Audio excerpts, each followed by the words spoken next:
G'day, my name's Jim, and today I'm going to tell you the story of my car. But first I need to tell you about a race. Yes, a race. In fact, a huge race in a very, very little town in country New South Wales called Bathurst. It had a few different names over the years, James Hardy 1000, Super Cheap 1000, amongst other things, but most Aussies just call it The Mountain. It's a 12-hour, 1,000-kilometre race with thundering V8 supercars.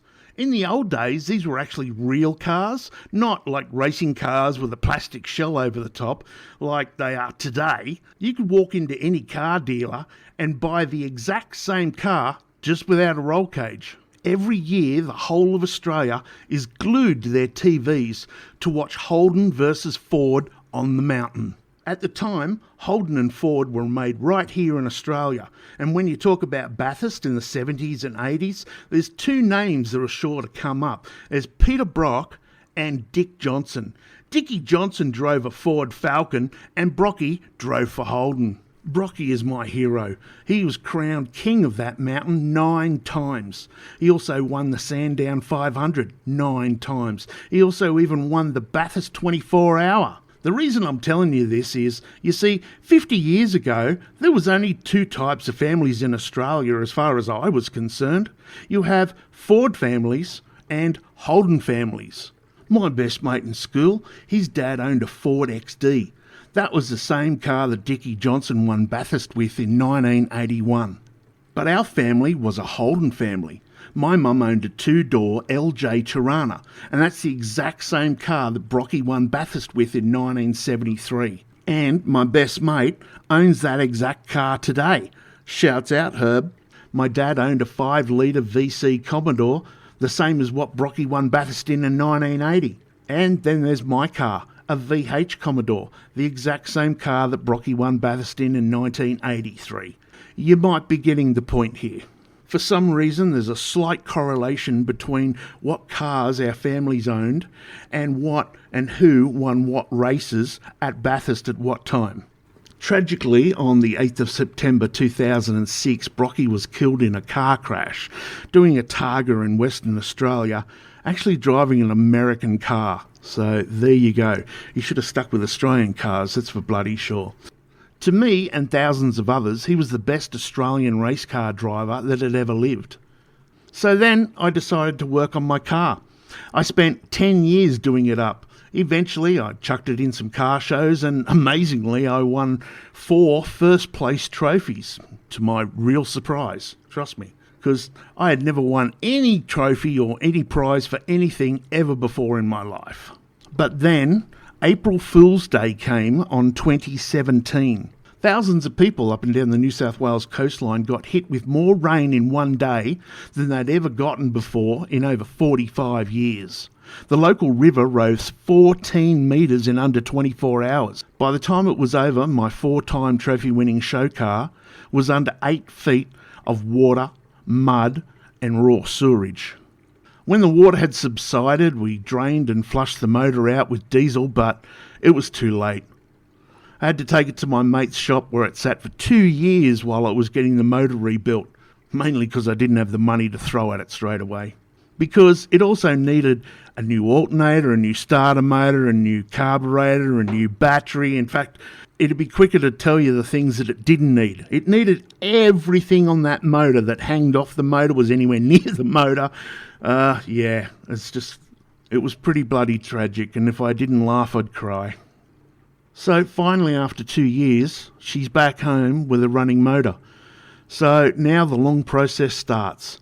Every bit of this interior is going to need to be stripped out. It's going to need to be replaced. It's going to need hours and hours of pressure washing.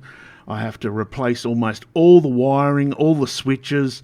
My dash and gauge cluster is rooted, all my lights, as the chemicals in that flood water have eaten all the chrome off the reflectors, front and back lights, and eaten huge amounts of my paint off the car as well as my rubber seals. My seals everywhere are half bloody rooted. I'm going to have to try and replace as many of these things as I possibly can. So anyway, grab a coffee or a beer and don't disappear, because no fear, we got something here for you to watch. Well, so what I need to do is crawl up in a ball and cry, actually. First thing I'm going to do is I'm going to take the old shit spotlights off. They're going to come off. Then that's the wires for them there. Trace them back. That goes to a relay there. Where is it? There's the relay. So I'll take those off. Then I'll start tracking down what all these wires and shit are for. Oh, fuck me. No. What a cunt of a job. I literally am gonna fucking cry, I think. We've got fucking LEDs and stuff in here. I'm gonna pull those out, I believe. There's all shit in there. And yeah, the real fucking fun of the ball. Get in here and show you. I need to put my headlamp on.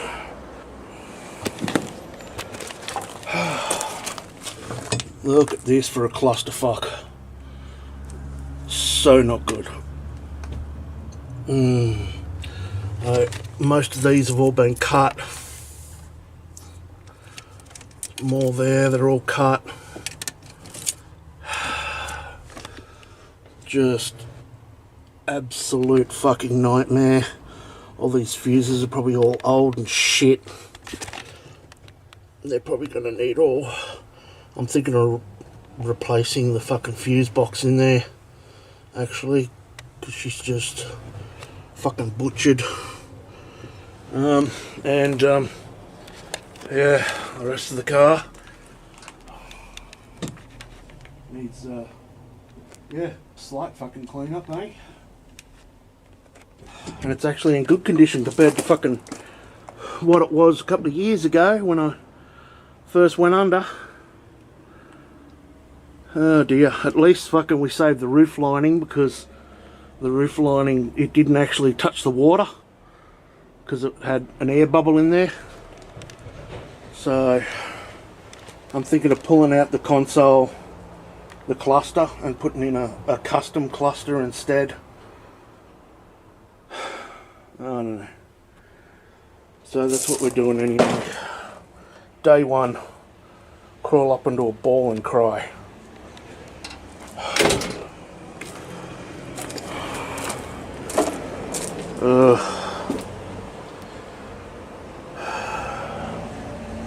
Not happy.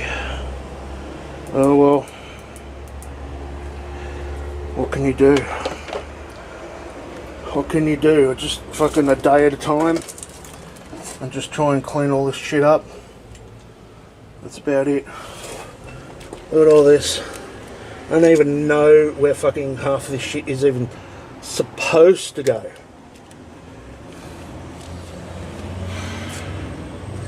Oh yeah, the motor runs, by the way. It does run, but the mechanic hot-wired it. So they would have just basically ran fucking the lead here. That would go to the ignition, for sure. And this one here would go to the coil. And that's it. She's old school. Doesn't need fuck all. But at the moment, nothing on the dash works. No lights work. Well, I ain't got no lights in it, but I've put the fucking, I put my multimeter on there, and there's no power coming through for the lights or anything like that. There's no power coming through the dash. It's nothing. There's nothing left. So that big one there, that's the stereo. This cunt here, I don't know. All right. Well, it's not fucking. It's not sucking itself, so I better get on with it, I guess. I'll catch us in a while. This should be starting to look a little bit better. Let's have a bit of a look. Sorry about my shadow. Just me and my shadow. Oh, Okay, so we've cleaned up an absolute crap load of wiring. You saw what we pulled out the other day. Big clusterfuck of it. Where are we? Whole shitload of wiring. I have rewired my headlights. What the go is there's two patch leads that went from this here, and they just plugged in. So this is fucking really hard to see. They plugged in, the lights plugged in there, and the bloody blinkers plugged in, and everything plugged into those leads. And yeah, they went walkabouts on both sides, so I had to make some. Just patched them in. So now headlights work, blinkers work. That's all good. Horns. Horn is not working. These are the positive and minus for it. The relay works. When you press the bloody button, you can hear the relay clicking, but there's no power actually coming through here. So these here I've got left are my gauges. I believe it's hot water. Oh, fucking hot water. I'm a dickhead. I believe it's water, oil, fucking, and what else? Battery, water, oil, battery, stuff like that. I'm not sure which is which right this second, but I have got some wiring diagrams. Okay, so yeah, that's just why my grill's off at the moment. Put my grill back on.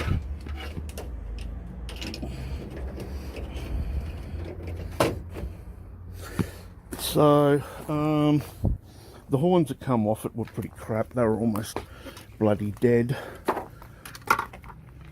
So I've just ordered a couple more horns online. They show up, they can go in. They're not going to work right this second, but yeah, I'll just see what I can do. Might have to just hot wire the horn. Just need the bastard past Rego for the time being. Okay, so what else have we got? What else have we done?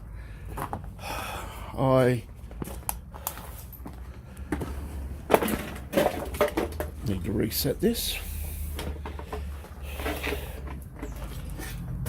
Okay, so I put in new tail lights, and they're clear. I don't know. They might grow on me. If not, I'll just change them over. Put some lights on here. Okay, so what I've done is I took out the old tail lights, and I will put a picture of them there for you to see. And as you can see, they're absolutely fucking horrible things, and so I bloody cut all the wires off and changed them out and changed them over to these. So we've got blinker, two brake lights and a reversing light, and the same over that side. They're all wired up, they're all working. I just gotta, and they've been soldered. I just have to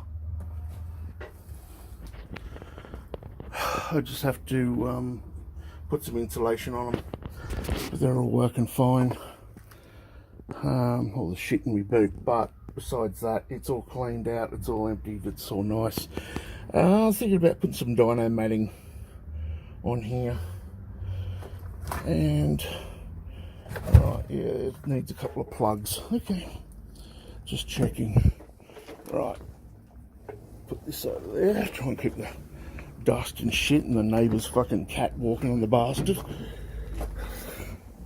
Well, it'll still walk on it, but at least it won't scratch the fuck out of it. Alright, well, we've got the dash in. Sorry, it's really hard to see. I've got bugger all light around here. Let's try this. So, I finished the dash. You can bloody see much. You can't see anything. Let's put it in there. I've managed to put a scratch on it already. I'll just have to fucking dab a bit of black on the bastard. Got my console in. Got some dyno matting in. Right.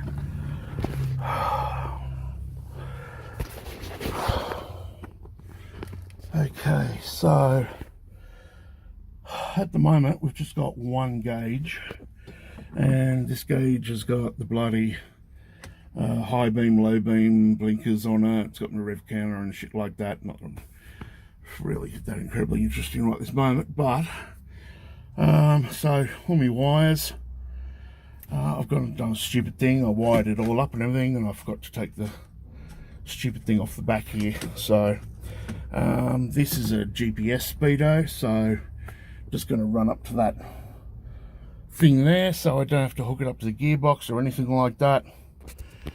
Just going to write down this wire combination now that I found it, and then pull them all off and stick that in and put it all back together again.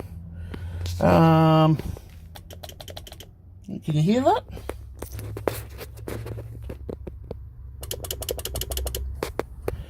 So the horn relay is working, but nothing's coming off it at the moment. So yeah, believe it or not, I'm actually hoping to have this done within the next couple of weeks and registered. And literally a couple of weeks, like, you know, maybe a month or something. So yeah, my new dash looks good. I like it. It looks pretty mean compared to the original Commodore dash, that's for sure. It'll certainly look good once all the bloody gauges are in.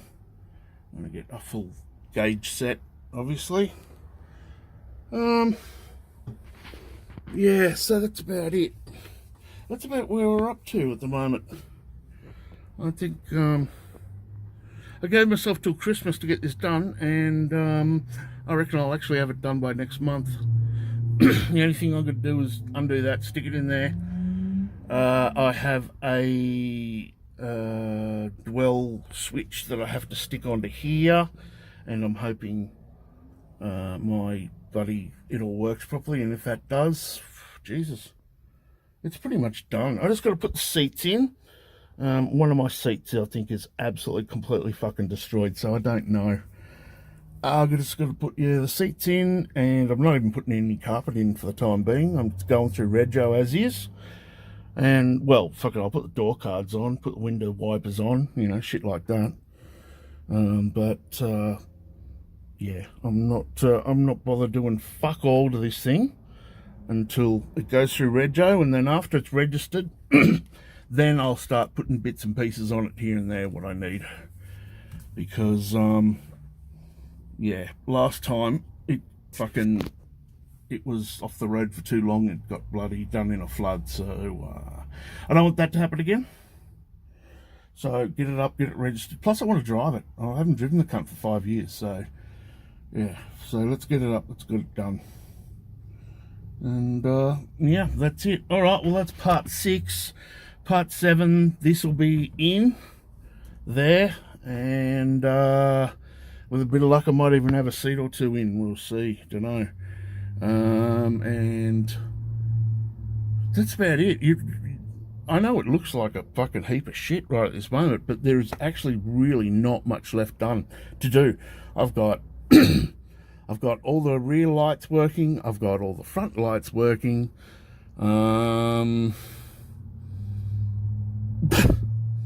That's it. I just got to stick the chairs and shit in. So, and put this speedo in. You got to be able to tell how fast you're going. And that's about it. So, alrighty. Well, good luck to yous. Good luck to me. And we'll see you in the next really exciting episode and see if I actually get something done. Yeah, ciao, ciao. Bloody rats.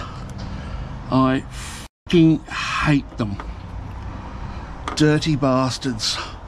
They are destroying my car quicker than I can fucking well repair it.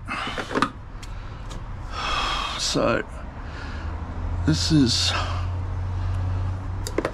my windscreen wipers.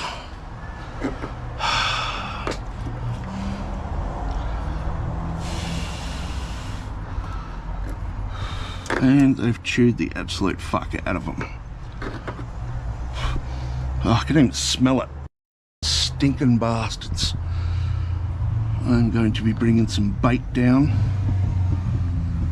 and I'm going to bait the crap out of these bastards.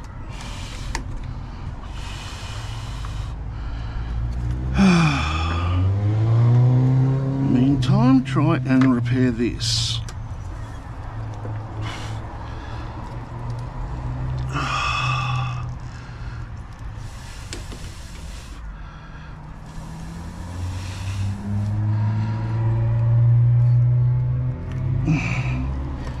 Bloody hell.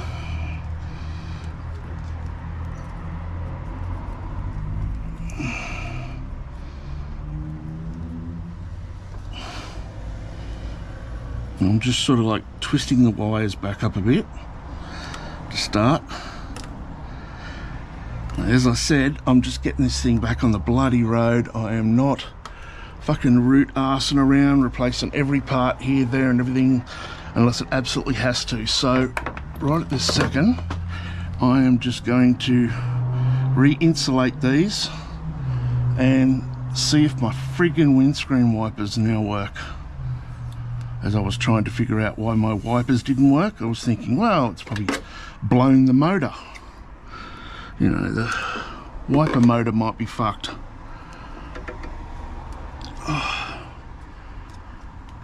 And I really don't think they die that often because there doesn't seem to be any brand new ones for sale online.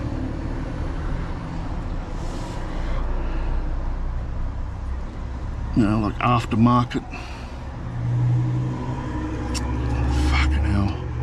This doesn't want to stick. I might have to get some...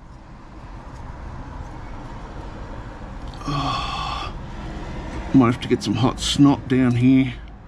Coat these wires in it. Giving an insulation. Because this is not fucking sticking at all.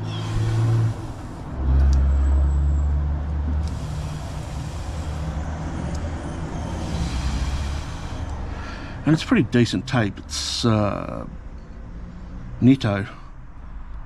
I've never had any problems with it before.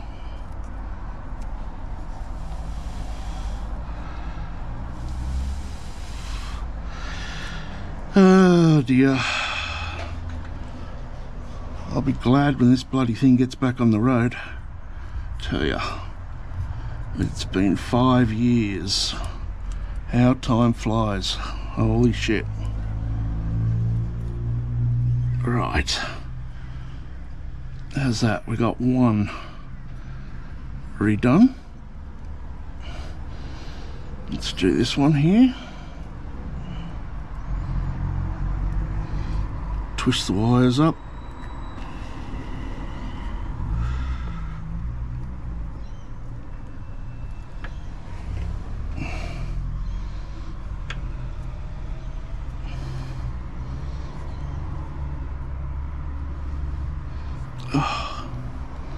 Right, that's looking a bit better.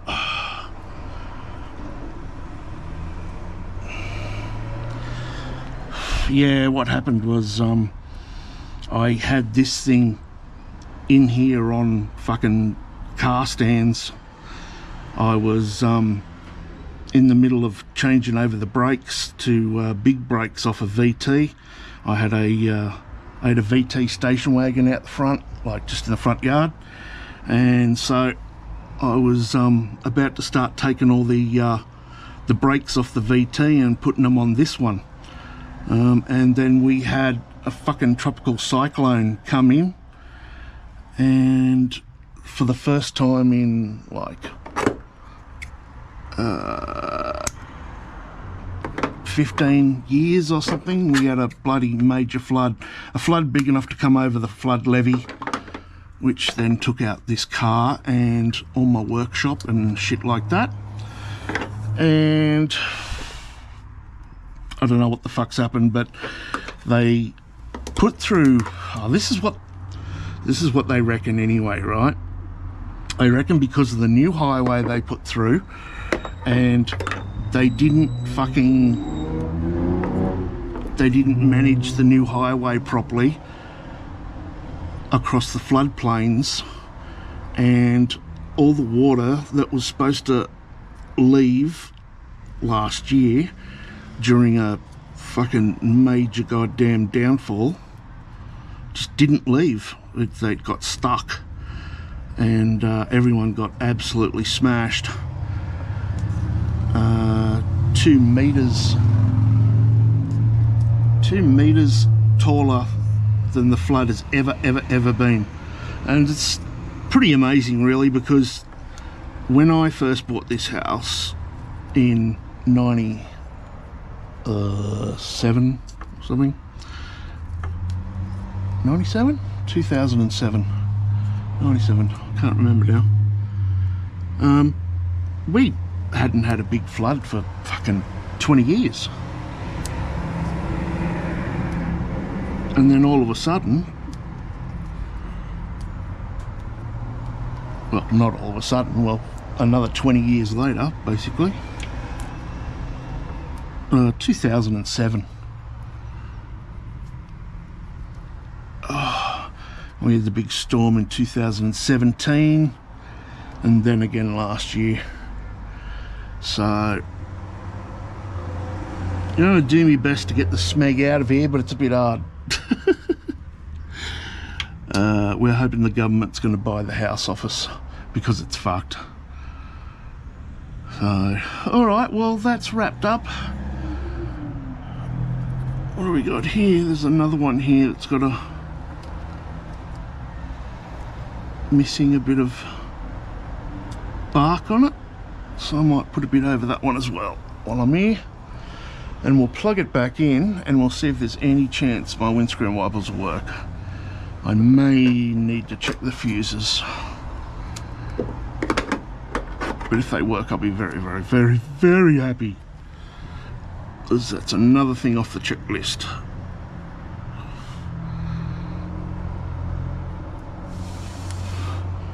I still can't get my friggin' horns working though.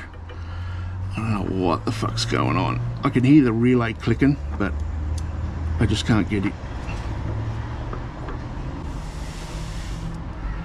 I've got to do all this to the wires in the boot too. I haven't fucking insulated my tail lights.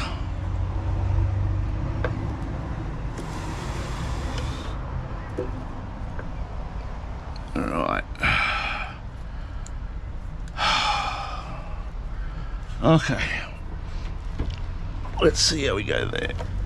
I'm gonna have a look around here, see if there's other bloody places fucking that the rats have eaten the bastard. I've been gnawing on bits and pieces all over the place here. Dirty little fuckers. Oh, I hate mice. I hate mice to pieces. Ugh. Come on. All this shit's gonna go in there. And such. That's gonna go in there. That's gonna go in there. Right, let's plug this bitch in like such. And fucking pray to the Commodore gods that my windscreen wipers will now work.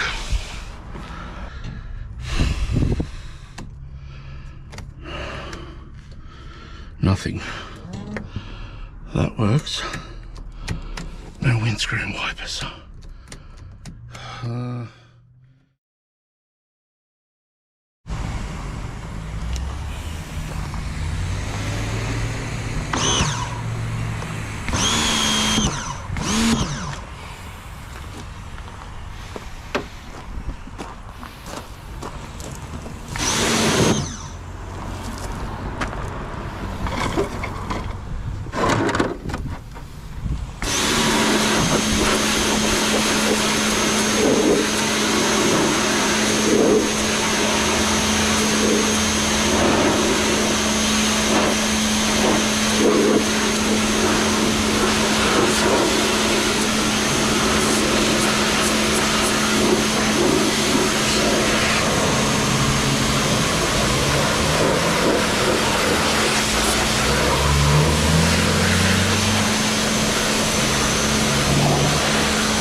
Alright, well there we go, completed, well for the time being anyway. It's a little janky, but as I've said in every other episode, if you haven't tuned in, I'm just getting this bloody thing back on the road. It's been half a decade. I'm not going to stuff ass around. I just want it back together, on the road, registered, then I'll fuck with it and make it beautiful. In the meantime, we're getting it running, and that's going to do the trick. So, thanks for watching. We'll see you next time. Bye.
So do you think she should know about the car? No.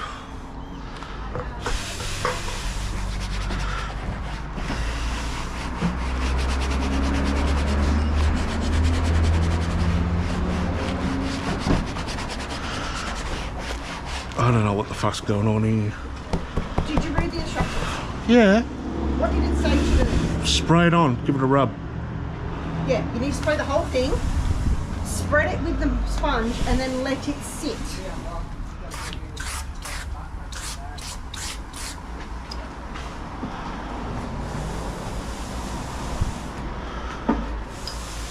Before I said you're better off sitting it up here so that you can spray the whole thing, rub it, and then leave it.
cunt.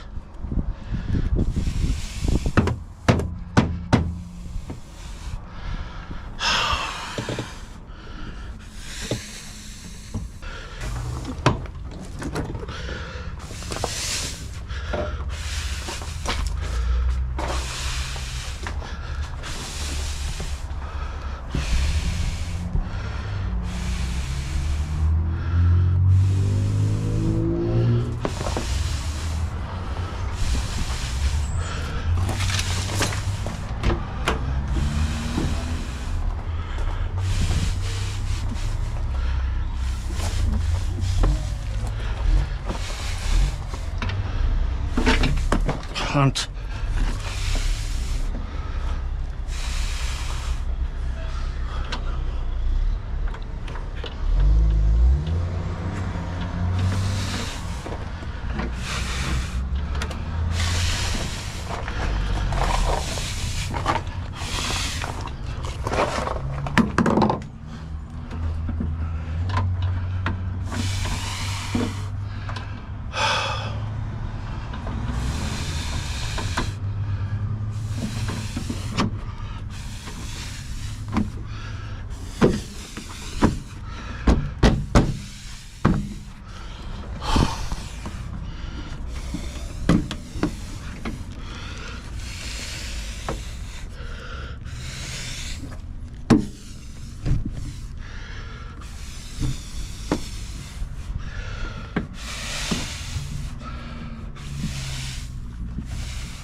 Ow!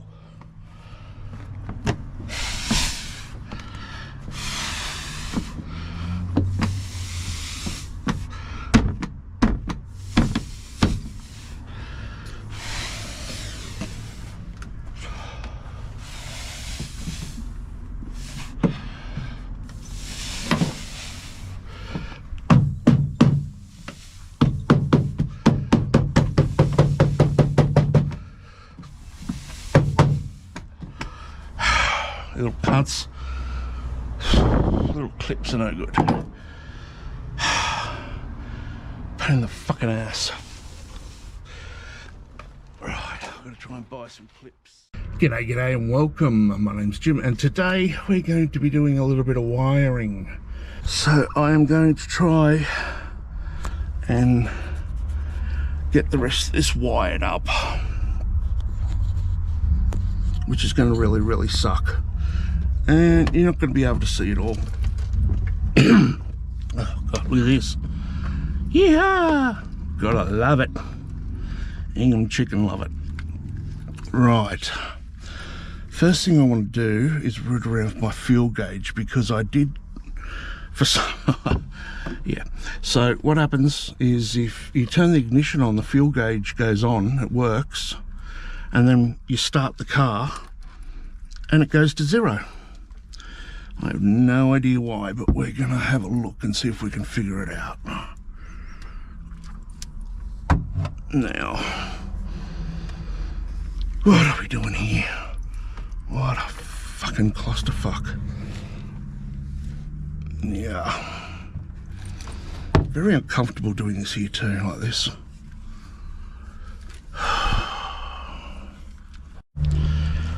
Oh, bugger it. I got the shits. I just fucking pulled the bastard right out again. Even though I had like 90% of it working. The 10% that wasn't working was pissing me off, and I could not fucking work out because of such a damn mess. So I'm going to take this upstairs and I'm basically going to fucking braid a whole shitload of this together. All the fucking reds can all go together. All the yellows can go together, all the whites can go together, and then that leaves us our signal wires, which are all blue. There. And yeah, so anyway, I'll give it a go. Let's see, because it's just ridiculous. That's crazy. Can't do it. All right, I'll be back.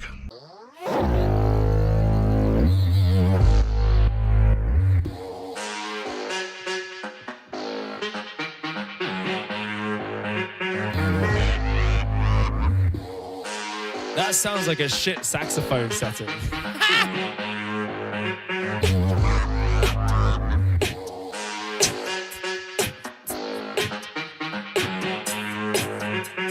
That's such a shit sound. Wow. That sucks. What a shit sax. That sucks. What a shit sax. That sucks. What a shit sax. That sucks. What a shit sax. That sucks. What a shit sax. That sucks. What a shit sax. That sucks. What a shit sax. That sucks. What a shit sax. That sucks. What a shit sax. That's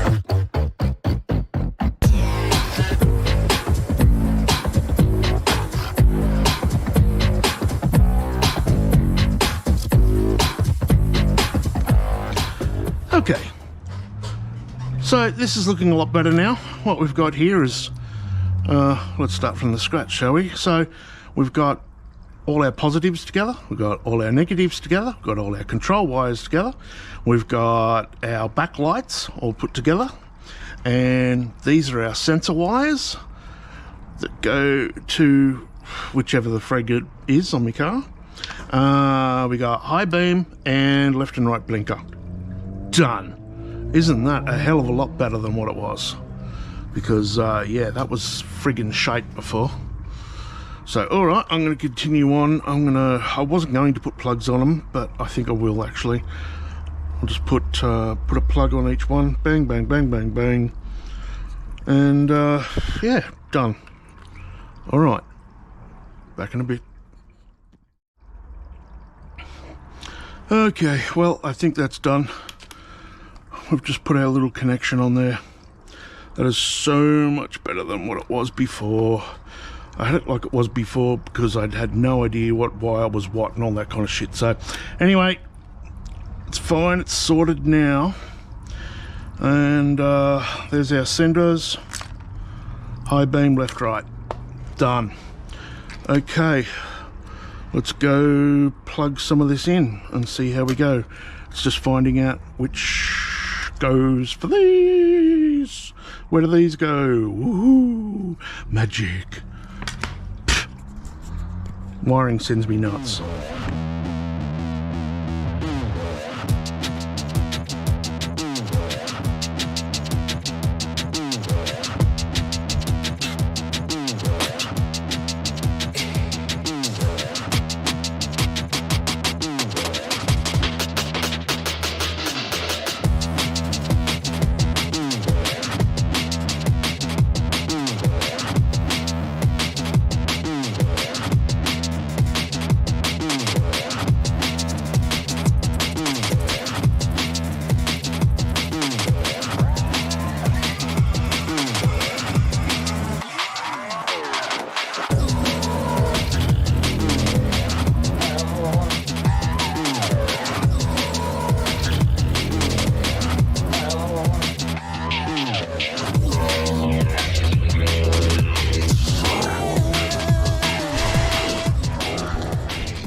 Okay, here is our next bit of fun to have. Why don't I put some proper bloody lights on, I think. Horrible, horrible orangey lights though.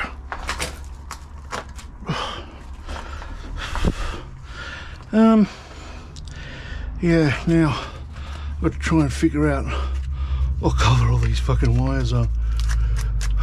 So just got some sandpaper and give these bastards a hit.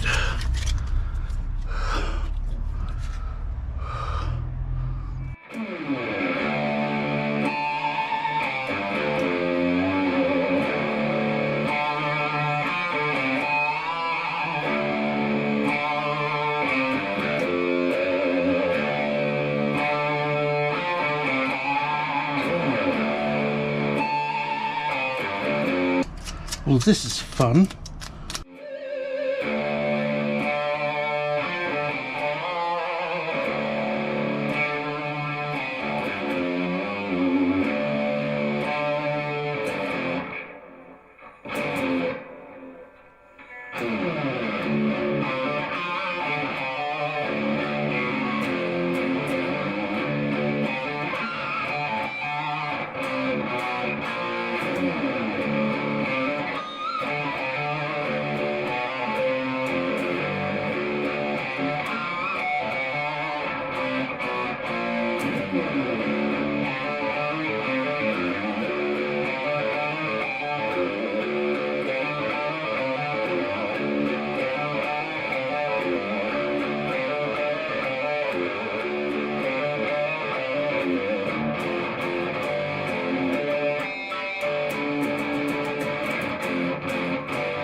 I need to rub this.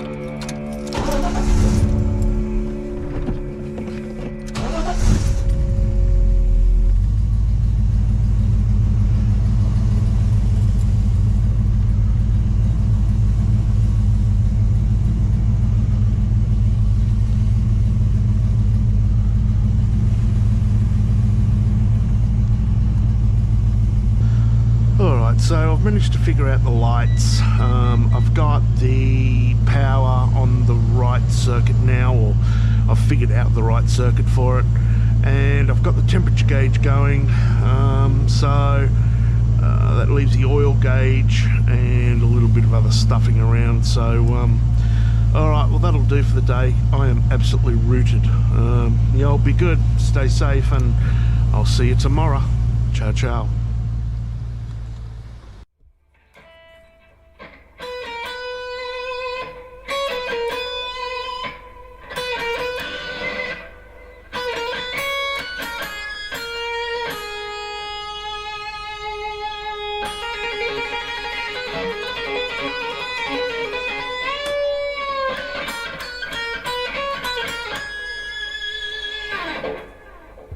G'day and welcome. My name's Jim, and today on this old car we're going to be replacing some wheel bearings. So because this thing went under 4 meters of water, all the wheel bearings got full of sand and absolutely sound like shit right at this moment.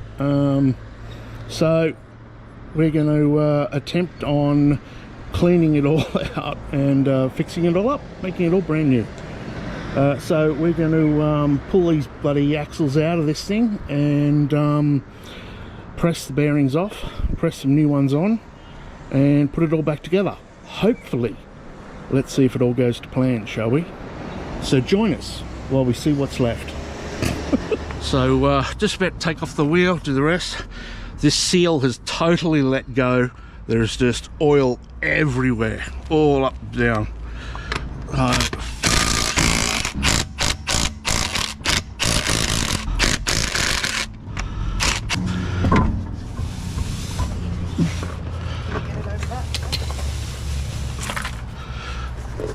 Oh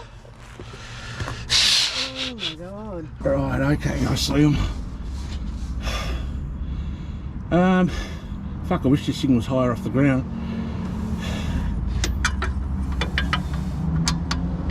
No, it's small, too small. Probably 18 maybe, 17. This one. This one looks good. Oh, come on. Get in there. Yep, this is it here, I think. Come on, get in there. I need to fuck the air ratchet. Can't get it. Well, that's why I had to use the ratchet. There we go. Got it. It's fucking slipping. I definitely needed one smaller. Come on.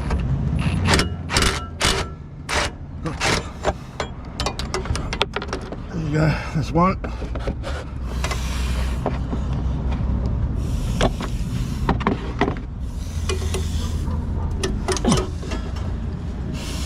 No, can't get it from that side.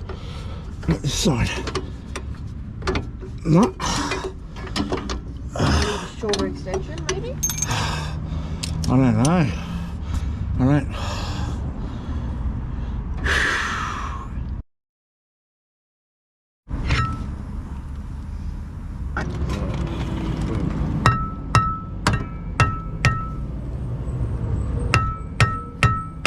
Oh, that's rooted. That whole lot moving. Look at that. That's how bad that bearing was. Fuck. Jingle bells, jingle bells, jingle all the way. I don't know if that's actually moving. No, it's not yet.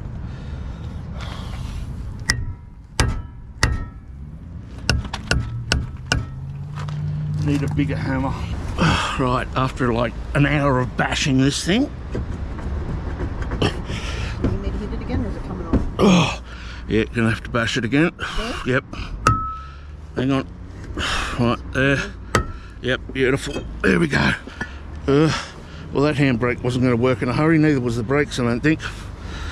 Alright, next thing we've got to do is 4 bolts in here. 1, 2, 3, 4. And we can pull the axle out. And we can start trying to clean up all this fucking mess. This is ridiculous. Man, this thing will let go. In a big way.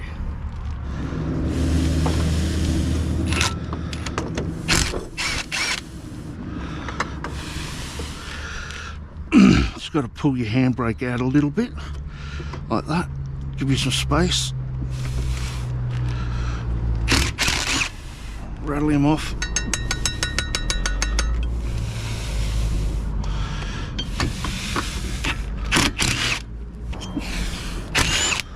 Done. I'll pull our puller on, thanks to Herb for lending me this one. Did have a puller, but I don't know what the fuck's happened to it.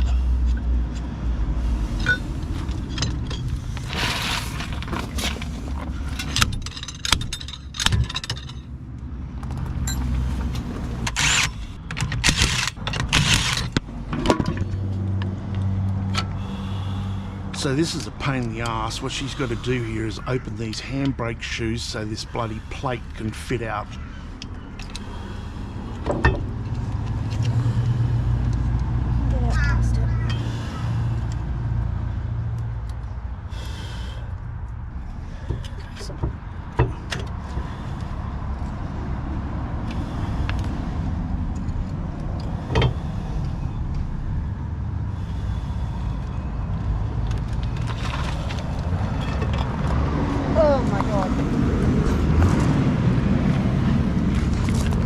Yeah, it doesn't look like it's been fucking changed.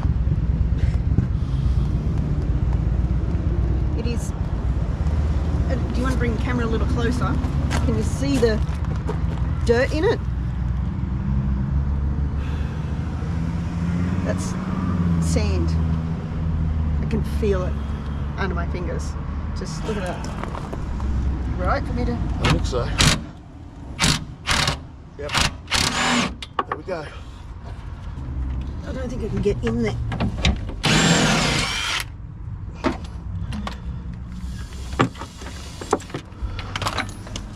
Ooh, comfy pillow.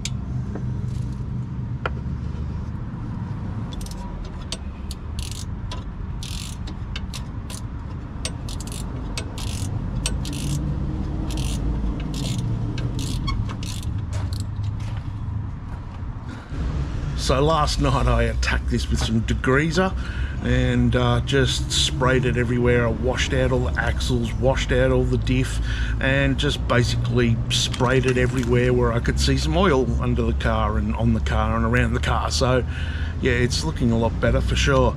The diff sounds good. I'll shut up so you can hear it.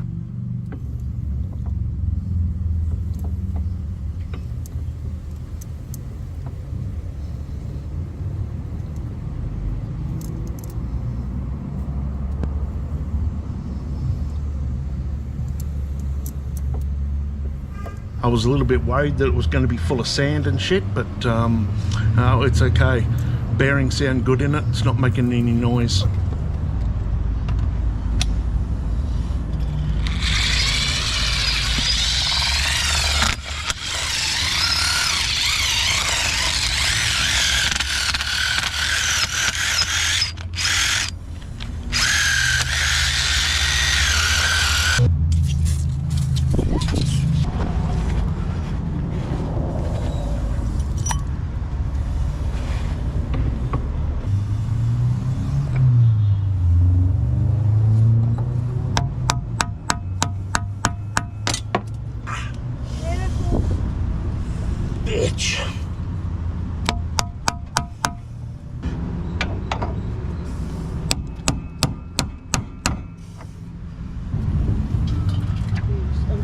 hoping that it'd get him through to this end. That's all.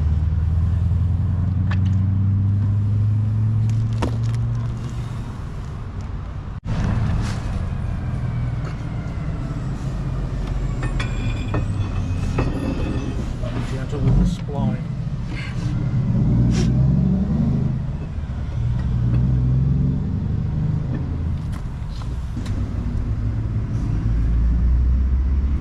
Oh, okay. It was supposed to.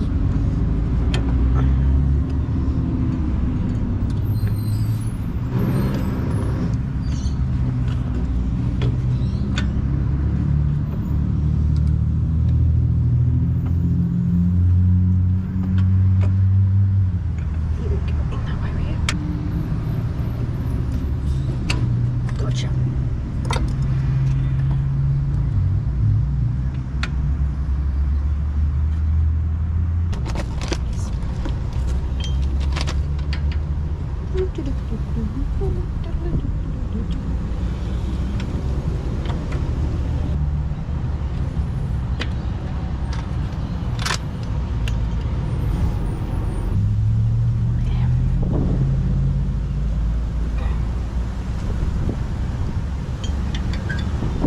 I got a clamp upstairs, I reckon we could probably use for that.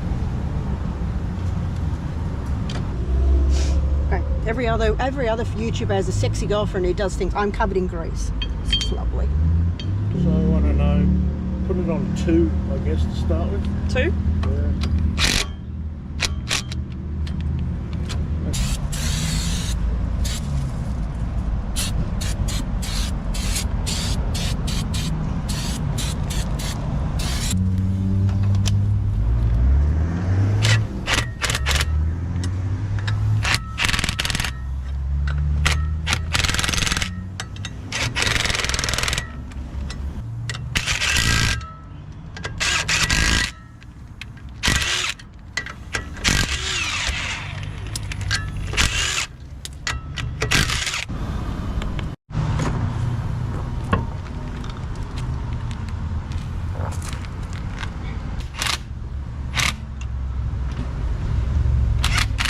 Now you've got to do it up in a certain pattern, don't you?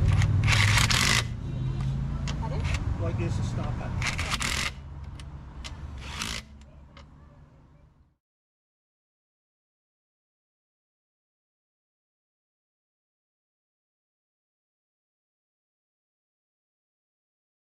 G'day and welcome. My name's Jim and today we're going to be replacing a wheel bearing in a VB, VC, VH, VK, possibly VN and VL as well, I'm not sure, but anyway. So first thing we need to do is get this wheel off. I've already jacked her up. It's under the jacking points. Sorry about this horrible orange light, but yeah, shit happens.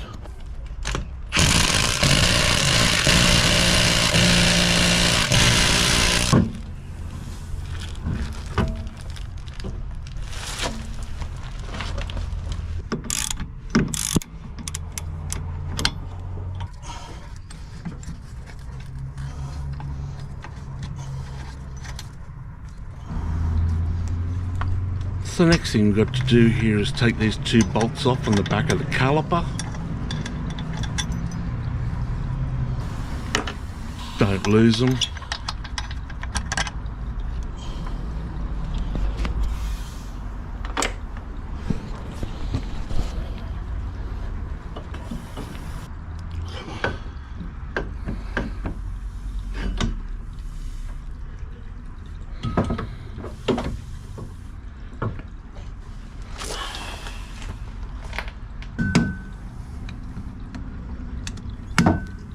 Get a screwdriver, take your little dust cap off.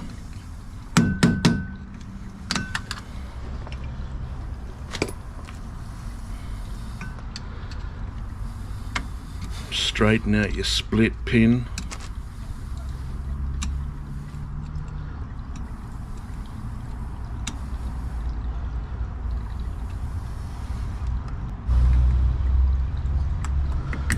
I'm gonna take our split pin out so then we can get to our castle nut. This thing is covered in so much effing fucking oil. That's just shit. Should be able to get pointing those pliers into that freaking hole. Might have to bash it upwards a bit, maybe. Oh, that's great. That is, that fucking just snaps straight off. So that's shit.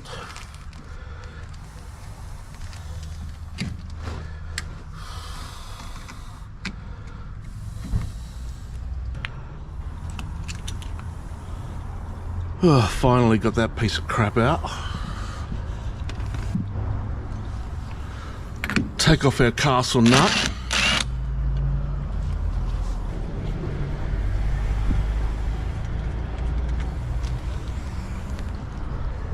Then our hub will just come straight off.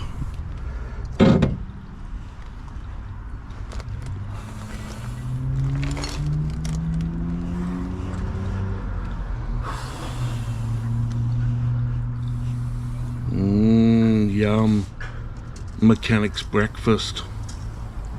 Juicy. So just take off your shirt and give it a clean. Don't worry, your missus won't care.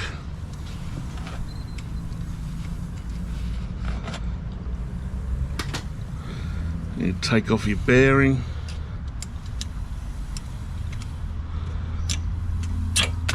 And then the dust seal.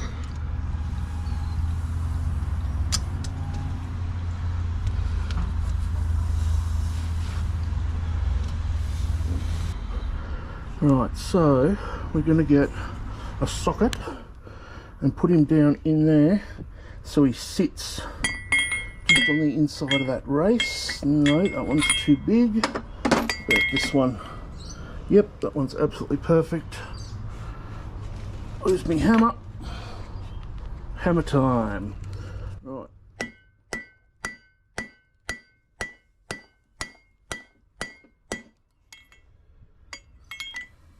Yep, it's working.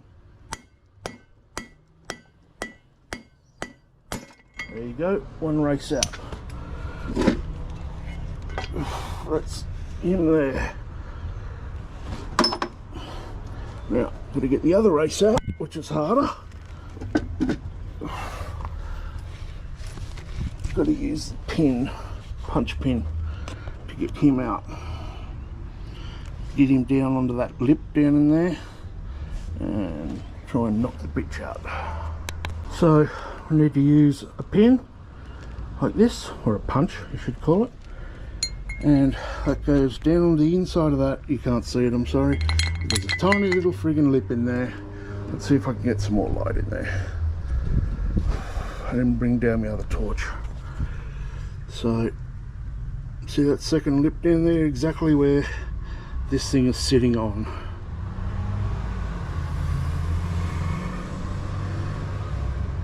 Time to just belt the piss out of that. But I'm going to start off using a nylon hammer.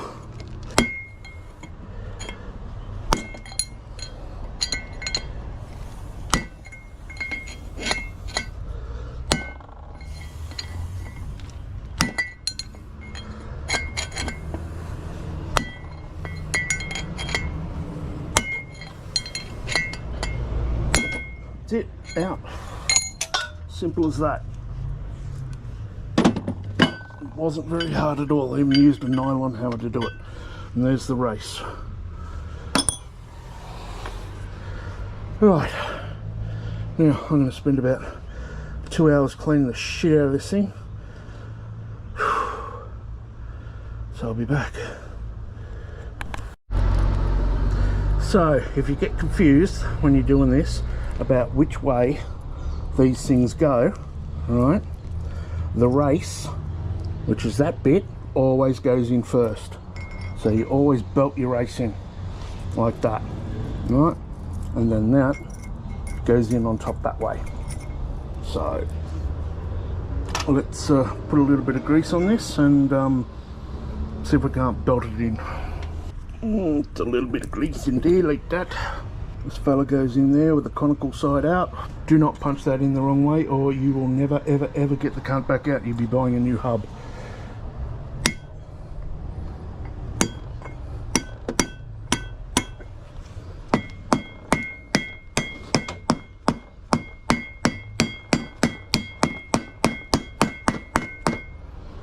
That's flush, now it's got to be more.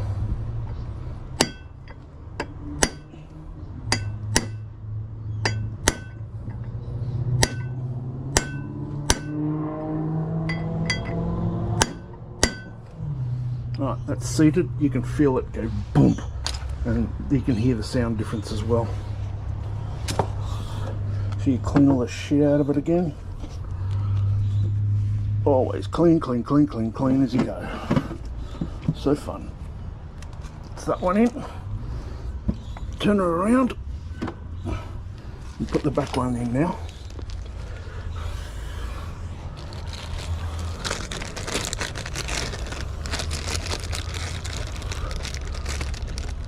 So rear seal, that goes on there, it needs greasing.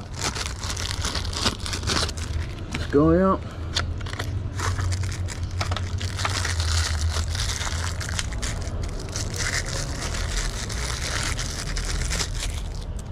Take the race off. Race goes in there. Okay, so we've got a block of wood here and this is going to do everything. So this is loose, just sitting there like that. So first thing is that goes over the top like that, and give that a bit of a bash. I didn't put any grease in, not that it really matters a great deal. Let's put a bit of grease in there. There you go. Now this back on here.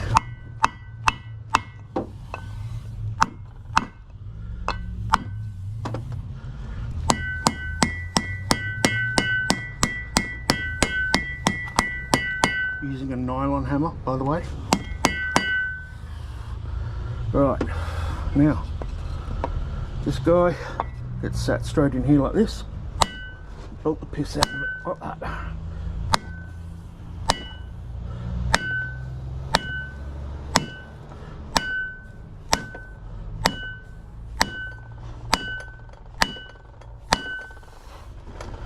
There you go, it's seated. Bash it the other way just in case. Oh, beautiful. Done. Once again, clean it all. Keep cleaning it all the friggin' time. Don't want any crap anywhere. Right. Now we want to put in our seal, so we need some lube. Put that all over there, like such. There.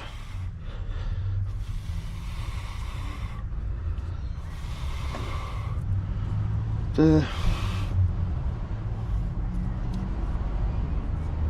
This gets grease all over it as well. Everything gets grease. You get grease, you get grease, you get grease. Everybody gets grease. Ooh, that's a hair. Not good.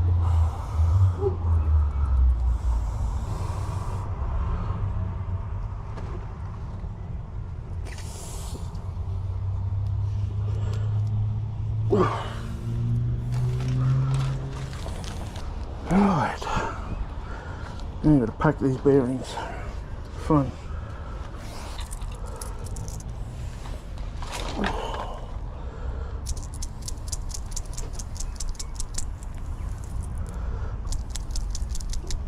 Okay, coming through there. Literally push it all through there. Like that. This is called packing the bearing.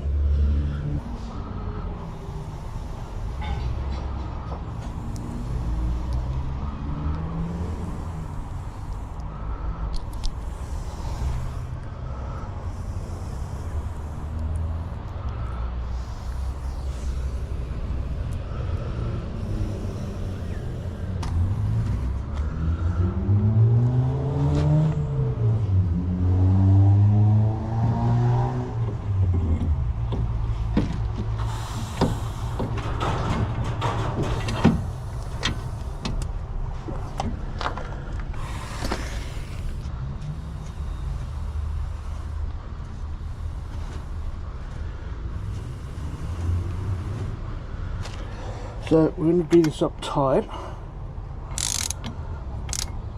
but we're not going to fucking wrench on it. Just going to do it up tight enough so it seats. So it pushes all the bearings in together, nice and tight. And then we're going to back it back off.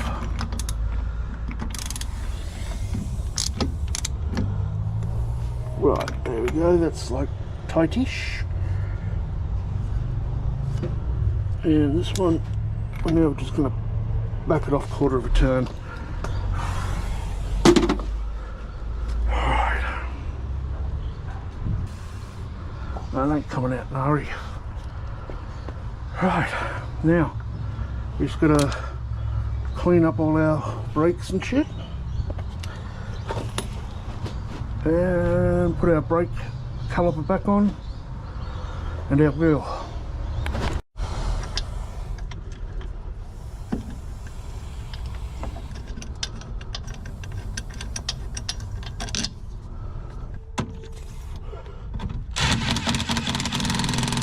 Now I'm gonna bleed the brakes and put my wheel back on and lower the jack and go for a drive. So that's it. You'll be good, stay safe, and I'll see you tomorrow. Hope you enjoyed the video. Ciao, ciao. G'day, my name's Jim, and today we're going to be chucking on some new bits and pieces.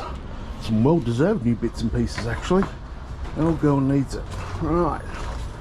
So, one thing we've got is a plenum cover, a new one. The last one actually just dissolved. Yes, it just turned back into earth again after 40 years. Fancy that. So, here's one that should last another 40 years with a bit of luck.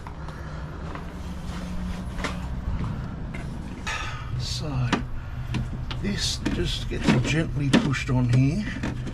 I do believe it's been a while since I've had one on and off.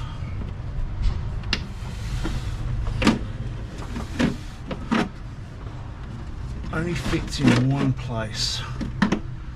It's very specifically shaped.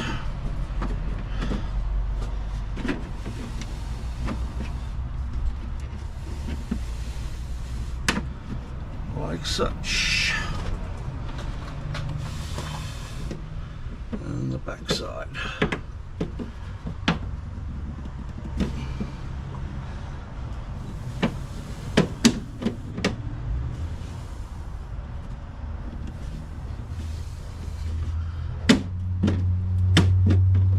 That's tight.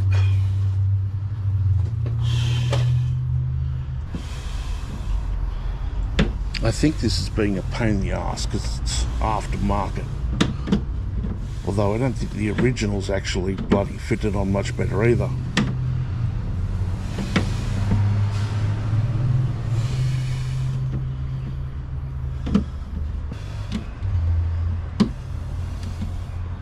These little bloody clips to hold it on. Or belt them on.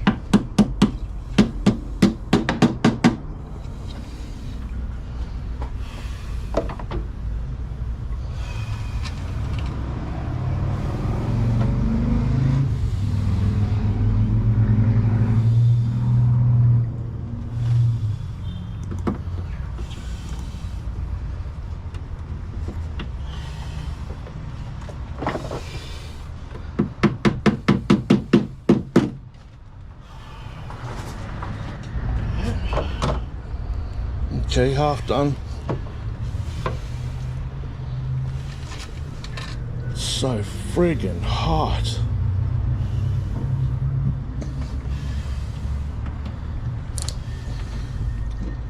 It's about 34°C and twice that in this friggin' garage.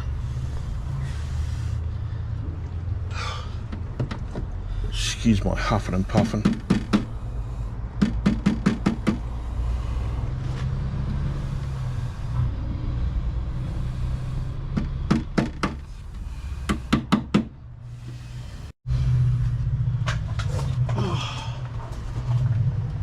Now we can just put this bit on. nice new rubber.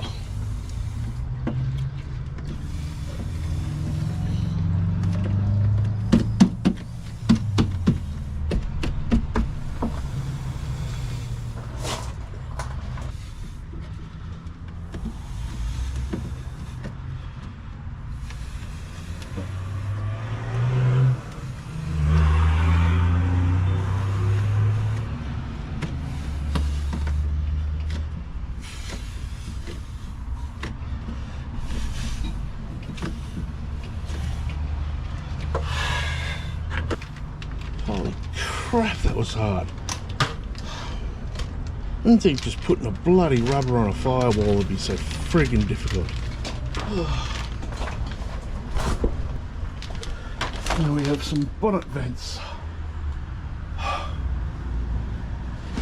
Fucking hell, this is killing me.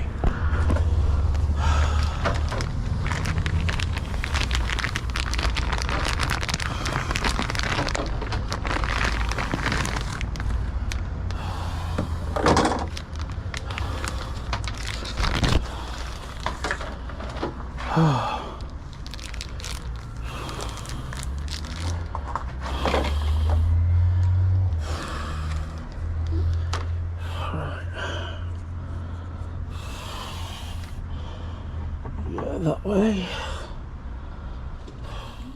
Beautiful new vents. I've owned several of these cars before. They've all had broken vents. Never had new vents that worked before. Well, that weren't stuffed. Only thing is, these things are a pain in the arse to put in.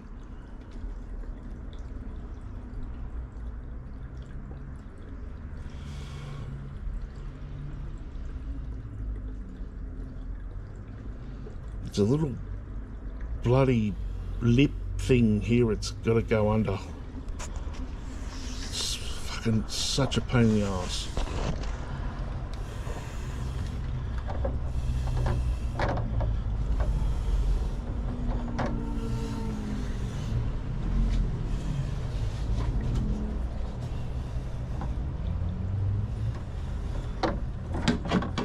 I'll try and slide this bastard in.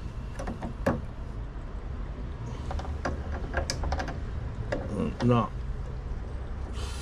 Fucking thing.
Whoever designed these vents is a dead set dickhead.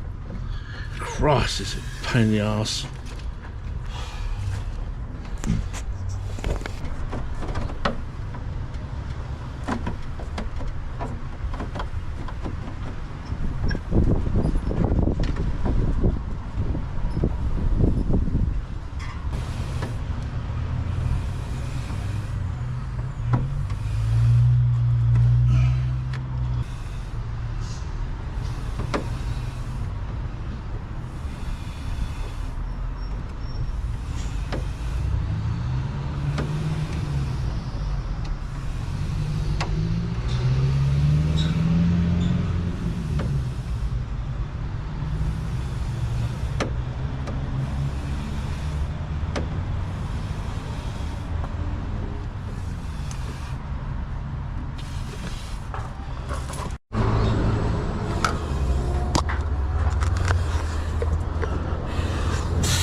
Okay, well, there we go. We put on a new plenum cover, put on a new rubber for the firewall, a couple of new vents, and given it a bit of a clean.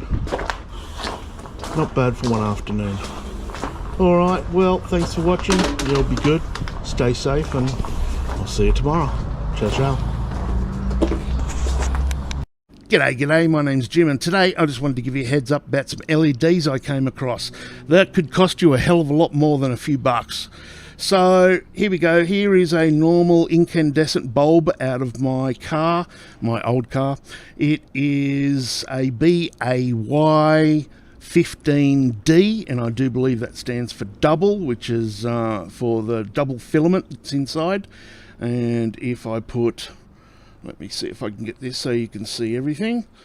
It's parking lights on one side, brake light on the other side, right? Two terminals.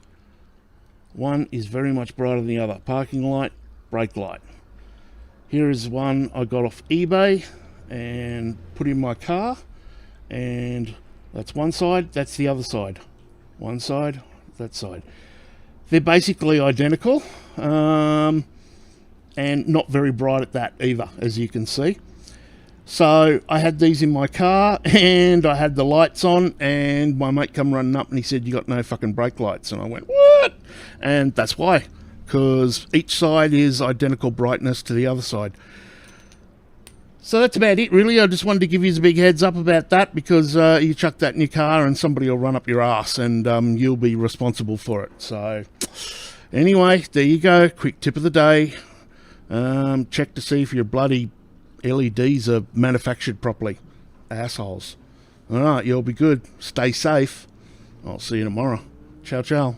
G'day, and welcome. My name's Jim, and today I'm going to show you how to prime an old school Holden oil pump.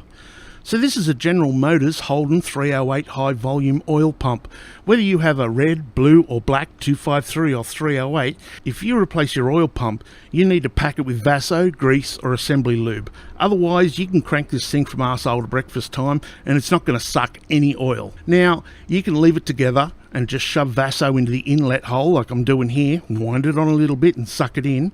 Or you can open it up and pack it straight into the rotors, which is a hell of a lot easier, but you might not want to pull the bloody thing apart. You just don't get that stuff on your dick or you'll come 3 times trying to wash it off. Ask me how I know. Thanks for that. Anyway, the other way you could prime the pump is to submerge the whole thing into oil and turn the rotors around, but this is not something I want to do when I have to lay underneath the bloody thing to put it on. So that's why most people you'll find will just stuff them full of Vaso and grease. Alright, well there you go. Thanks for watching. I hope you enjoyed the... G'day and welcome. My name's Jim, and today I'm changing the belts on my old car. Okay, so for those of you that haven't been following my story, this is my 1983 VH Commodore. She went under the flood water and I've spent about 6 years rebuilding it. So I took it for a test drive the other day after putting some new brake rotors on it, and like she's only got 800 kilometres on the motor, still running brake-in fluid, brake-in oil. And I took it about 10 kilometres out the road, turned around and came back, and as I was accelerating from about 10 kilometres an hour to 100 kilometres per hour, there was this horrible noise, like a ting ting bang bang bang, and I'm like, oh motherfucker, I've just blown a rod or something in my brand new engine. What the fuck? But there was no more noise after that. The car sort of feels alright, sounds alright, so I'm not stopping in the middle of nowhere on the side of the bloody road because I'll end up getting cleaned up by a semi-trailer or something. So I just drove back into town, and when I got back in amongst the traffic, I was like, oh shit, I got no power steering. That noise must have been my power steering pump fucking blowing up. So I got it home and had a really good look at it, and it had no belt on it. So apparently the belt had broken, and that was the noise I was hearing, was the sound of it being wrapped up in the engine and being smacked up against the bonnet and shit like that. I don't mind telling you that I kind of sort of shit my pants after spending that kind of money on a bloody rebuilt engine and thinking it just blew up after 800 kilometres. I don't even remember the last time I changed the belts on this thing, and I've owned it for over 20 years. So I went over to Repco, and they didn't even have any bloody belts the right size at all. I ended up having to get one belt from Autobarn and one belt from Supercheap. And for my overseas friends, they're just car accessory places here in Australia. Now, I get asked all the time for the stats on this car, so I'll give you a quick rundown for those who haven't heard it before. As I said before, she's a VH Commodore, and that's what Peter Brock won Bathurst in 1983. She is a 308 cubic inch, 5.0 litre. She has a 650 Holly double pumper, Elderbrock intake manifold. She's got Yellowteller roller rockers. She's had the heads ported and polished with unleaded valve guides for running on modern fuel. She's got ceramic coated pistons, not forged unfortunately. Stage 2 cam that cuts in about 2,500 RPM, drops out about 4,500. Yeah, that cam is low. I really hate revving the shit out of my motors. So she's got all the power down low and buckets of torque.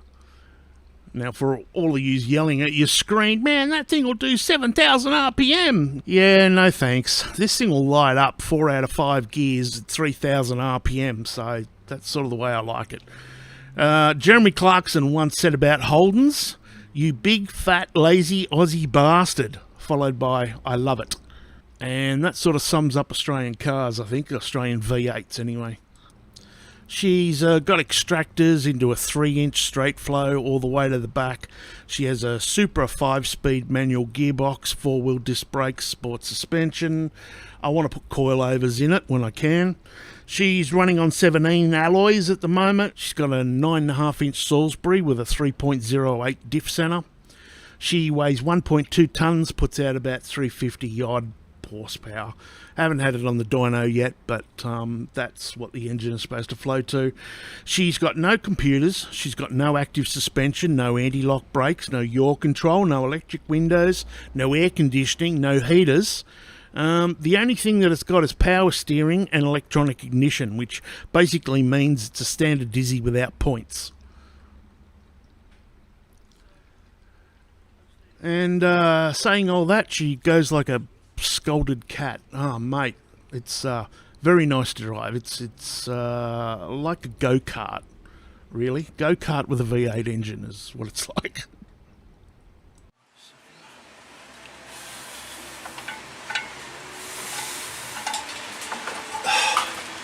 Come on.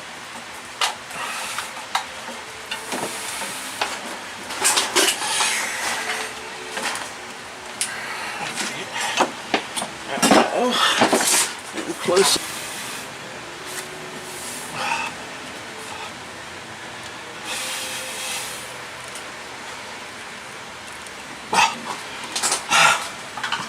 It's fucking knot on down there. It's come off again.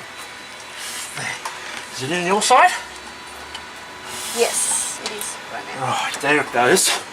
Now it's on. 14 if you need it. No, it's 15, right? Yep, 15.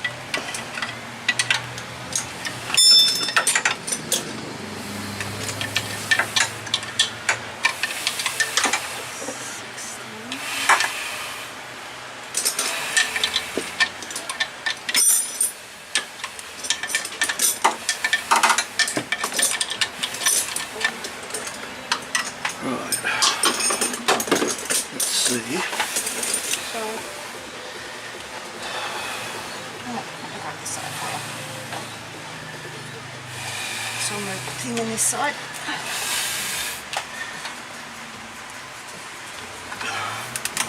Yeah.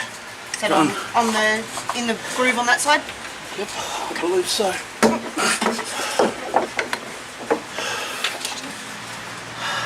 Right. So I just need a bit of a bar to push on this with. Did you pull it back this way, yeah? Yeah. That's copper, that's not going to work, is it? That's going to be shit. So what do you want me to do, baby?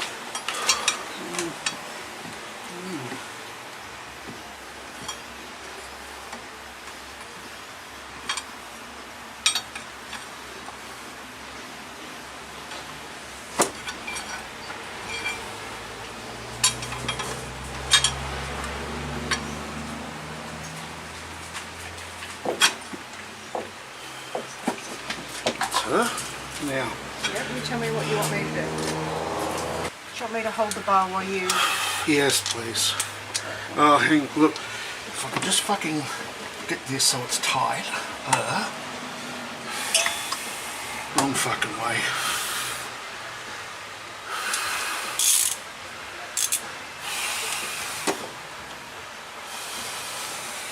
Bar or whatever.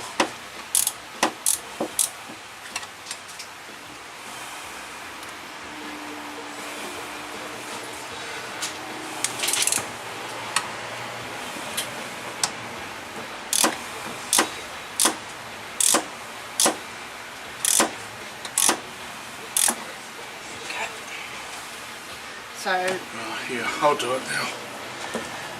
If it's able to be ratcheted, I'll just let it go. it's just easier for me to grab hold of that than to try and get hold of it. I need to fucking really get to ratchet, that's all. That's too tight. Do you want me to hold this or is it... Okay.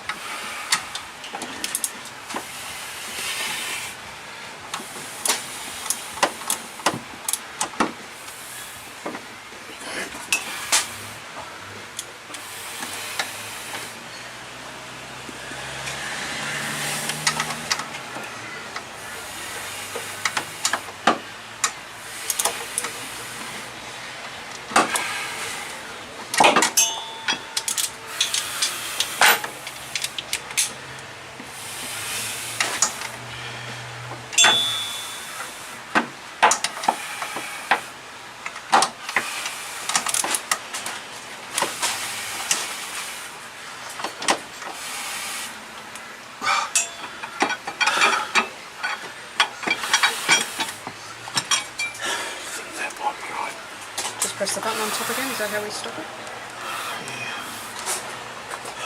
Still got to do this up here.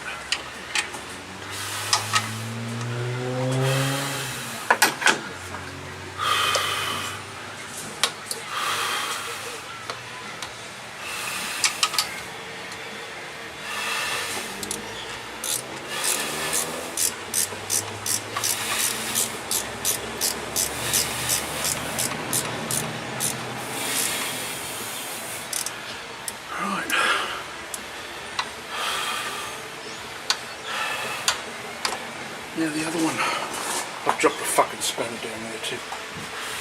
I've got the round one if the round one would be better because it's a little thicker, if that helps with what you've got to do with that one.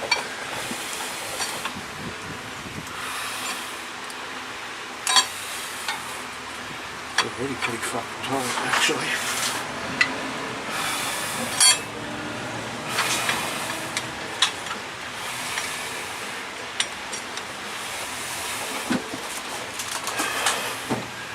Need to hold something or...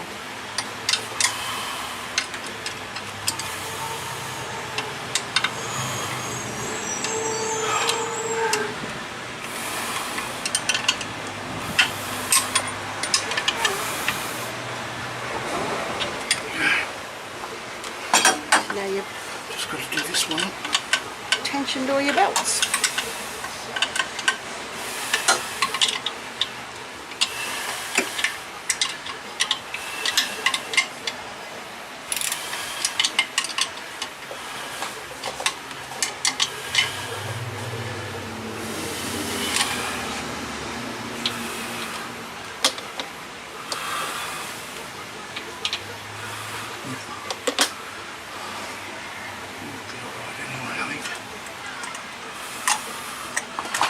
Okay. G'day, my name's Jim and today I'm going to be showing you how to repair anything plastic. In this case it's going to be the dash insert out of my 41-year-old car. First thing I need to do is clean all these up because they went under 4 metres of flood water and they're covered with mud and shit, literally.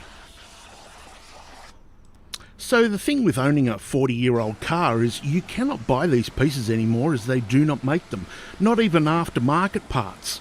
So if you need stuff like this, you have to buy it used off a wrecked car. And it's that age now where people are starting to ask stupid money for bits and pieces.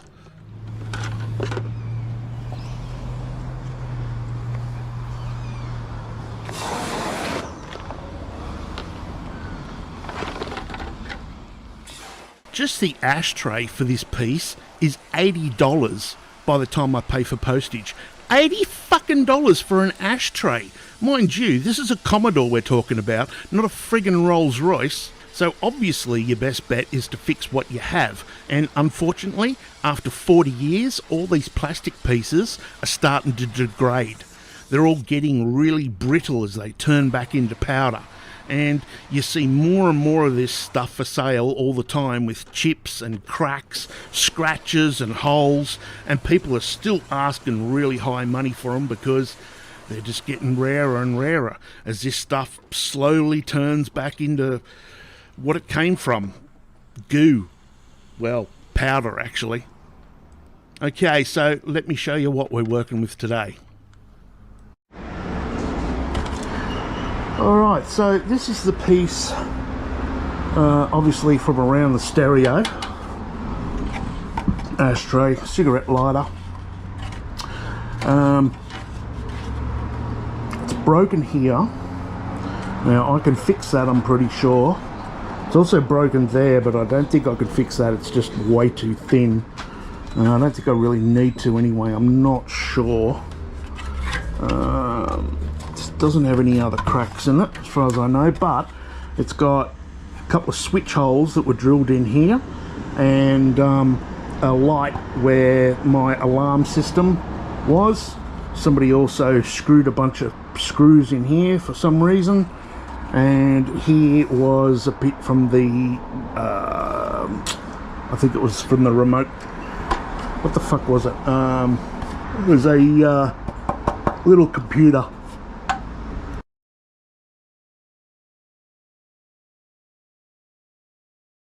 See if we can clean this shit up, and I'm gonna see if I can weld all these holes up, and yeah, let's see how we go.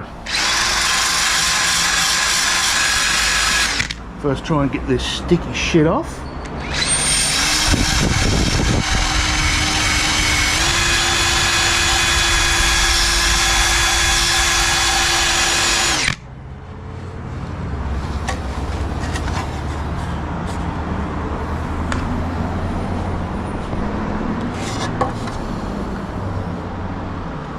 To pull this whole fucking stereo bloody bracket out too. It needs drilling out.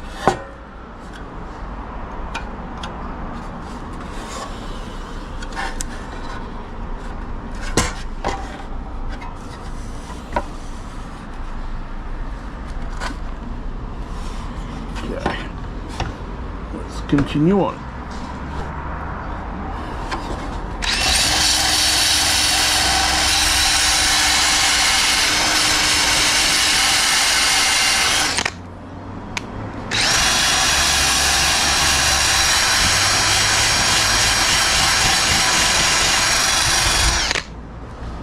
Scratching the shit out of it.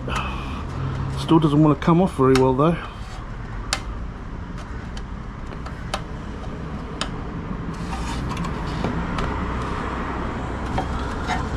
So I think we might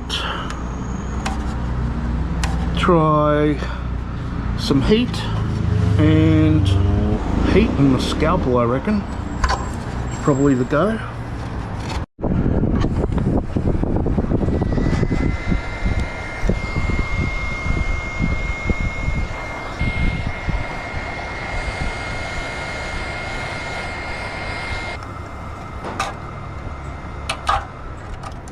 Well, this is a shitload easier. I should have done this before instead of hitting it with the wire wheel. They actually sell little rubber wheels that you use for peeling off stickers and trim and stuff like that. Gluey bits.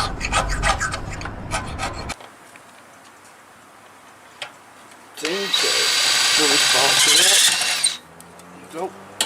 Like that.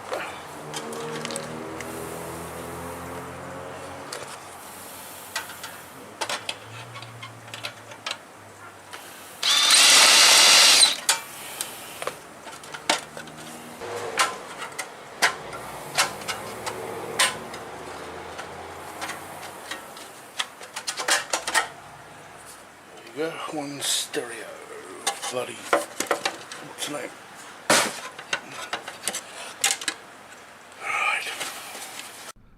Okay, so I need to give you a heads up on plastic welding. Plastics aren't plastics. Well, they are, but they're all different. Now, most common and cheapest plastic when buying it on rolls is PLA, polylactic acid. Do not use this or any of its derivatives, the PLA, PLA+, carbon, etc., etc. You cannot use this in your car because it will sag, warp and deform on a warm winter's day in Australia, and it'll become basically liquid in a shut car anywhere near summer. It also hates UV light and will become badly degraded, so avoid that at all costs no matter what. I use something called PETG. It's non-toxic, it's got a high melting point, it should not sag or melt in the Australian sun, it's okay-ish with UV light. 90% of your drink bottles are basically made from it, so you got to be careful of some plastics like ASA. They can give off toxic fumes when melting them, so I just stick with something like PETG and try not to get it too hot. And, well, I have a fan and exhaust and windows open and shit like that, so I just wanted to give you a heads up on that. I'm not going to sit here and preach to you all day about this, that and whatever else. I hate bloody people that tell you, always wear your headphones and always wear your glasses and always wear your steel cap boots. Look, if you want to stick your dick in a fan, that's your business. And, if you nail your own bowls to the table, then that's God's way of telling you should own a nail gun. Not my job to sit here and hold your dick while you piss. So, back to the show.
Well, there you go.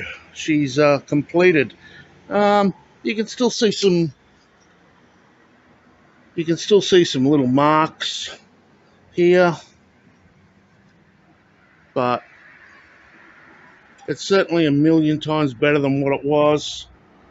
Fixed up the bottom bit there. You're not going to be able to. You're not going to be able to see that bottom bit that goes in something.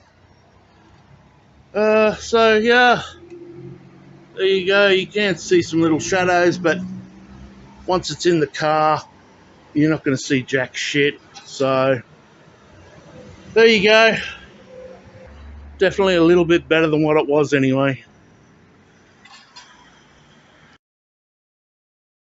G'day and welcome, my name's Jim, and today we are continuing on from yesterday's repairing of my dash. So, yesterday I repaired this bit up. Still got some little marks in it. I probably should have bogged it, but I was feeling a little bit lazy. You're not going to see it once it's in there. Anyway, this bit and this bit are supposed to be one piece, and yeah, they are definitely not one piece. And this is going to be a pain in the ass. That's got to be joined right there somehow. So joined that there, and it's missing a bottom bit that goes between that bit there and a little bit just there as well. So yeah, this is going to be fun. This is going to be real fun for sure. So first thing I need to do is measure from here to here so I can do this bottom bit, and I'm going to use this as a bit of fill-in. I'm going to cut out a piece like this here and I'm going to weld that in place. That's the thought anyway. Whether it happens in theory is a different matter. So alright, well, got to try and set this up somehow, somewhere. Don't really have much room here, and if I show you my other table, so this is my projects table. Yeah, I don't really have a great deal of room.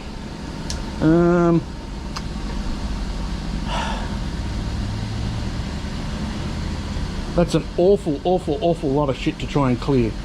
That really, really is. The noise in the background there you can hear is the compressor. So it's actually hanging from the roof.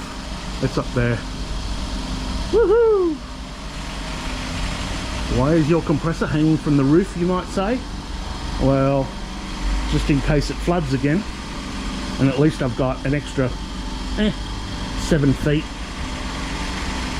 of space before she goes under. Alright,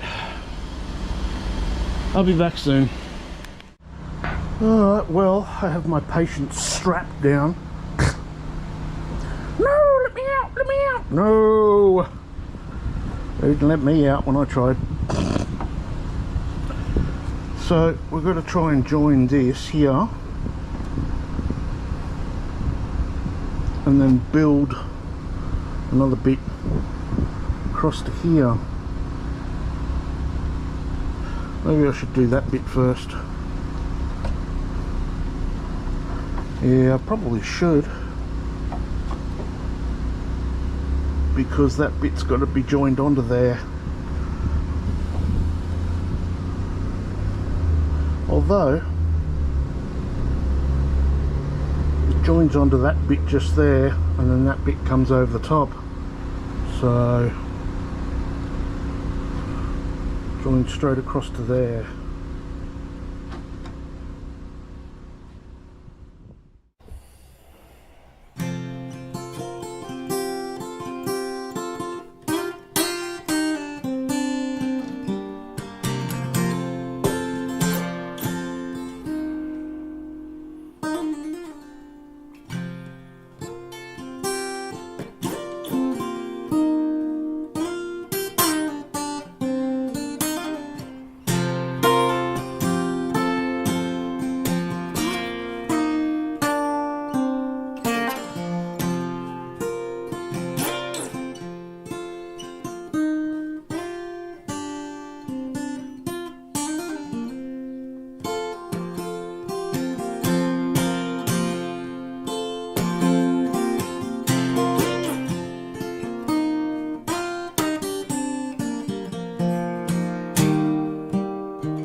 have a look and see if this is going to fit at all.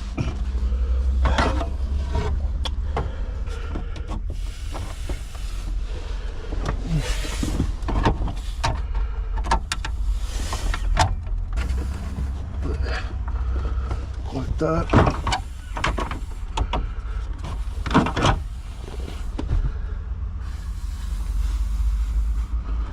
Don't even need to fix that bottom bit down there at all because it's fucking going to be hidden underneath that completely.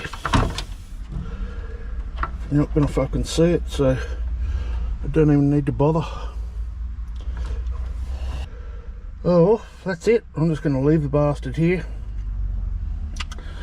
And when it cools down a little bit, I'll fucking come down and see if I can get it to stick itself in there. I just got to run this car out so I can get to that side of it. That's the trouble. Alrighty. That'll do, pig. That'll do. G'day, my name's Jim, and today I'm going to be showing you how I intend on fixing this quarter vent out of my 1983 VH Commodore. So these are located just behind the rear door on all Commodores between 1979 and 1985. And if you get your seatbelt caught in the door or bump into one of these things or try and remove them, the little pegs on the back of them break off without fail every time. I've owned 3 of these cars, and on all of them they've had these vents glued on because the little pegs have been broken off. Now, I don't have another $300 to throw at this car this week, so I'm going to attempt to fix this myself. So I've got a clout nail, and I'm just going to cut it off about the same length as what I think these pegs are. Then after it flies halfway across the room, I can spend the next 25 minutes looking for it. And I'm going to heat the crap out of it with my jet lighter.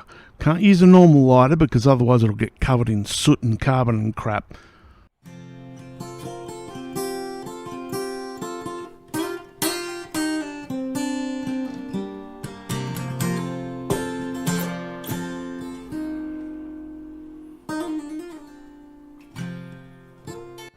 When it gets as hot as Australia on Christmas Day, or just dig it in and melt it into the plastic so it gets a good grip.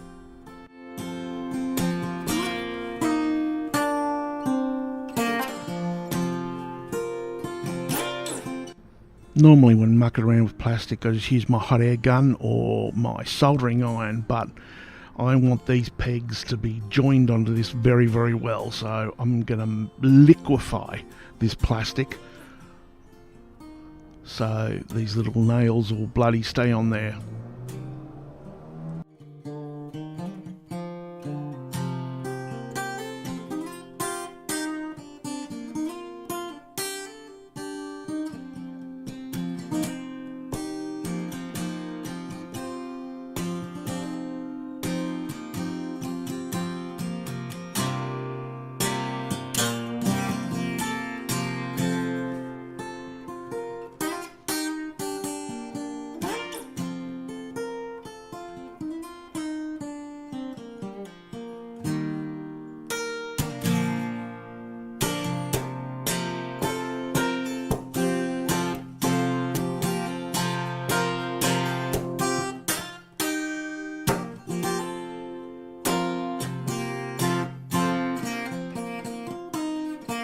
Now that I'm happy with how the bottom bit is, so that it's joined on properly, I'm just going to melt and wrap this peg in plastic now to fill it out a bit larger.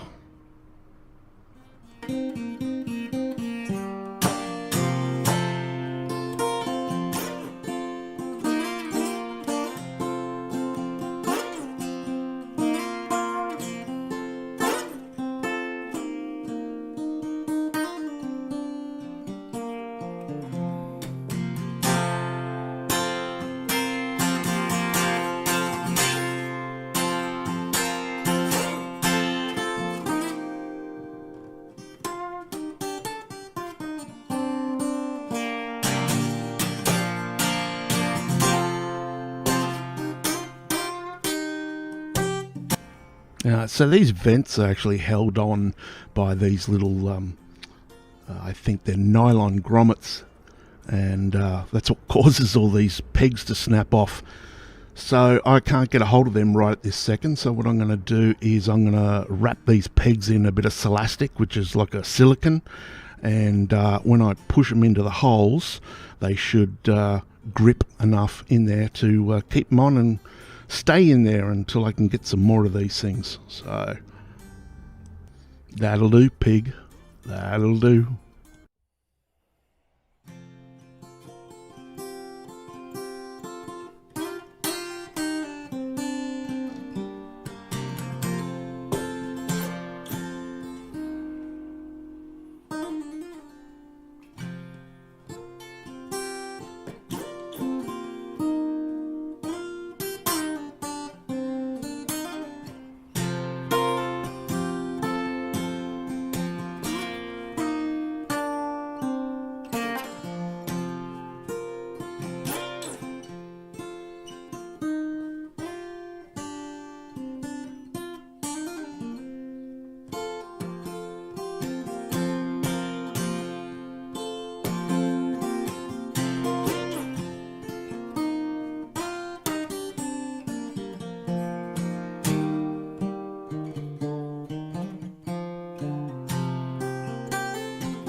Up there, that there. A little bit of clean up. And we'll see if there's anything else there that I need to worry about.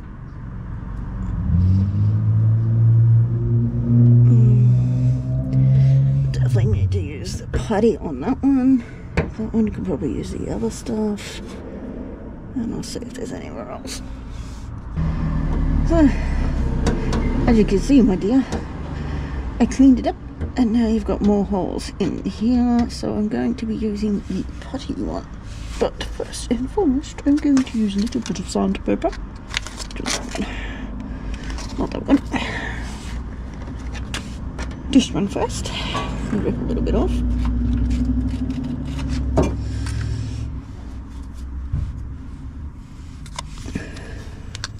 Hopefully I don't dust you too much.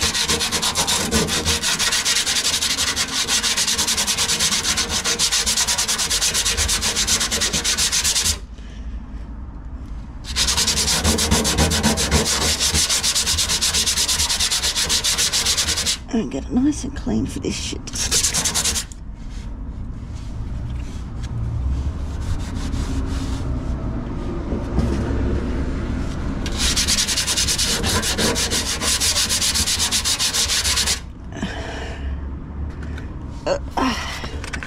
Hang on.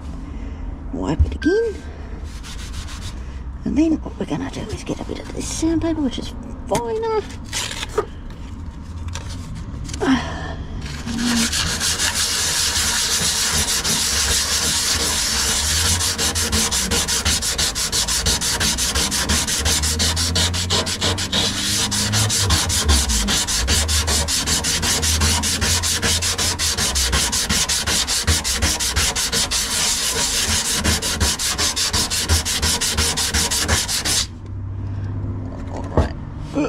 cloth again.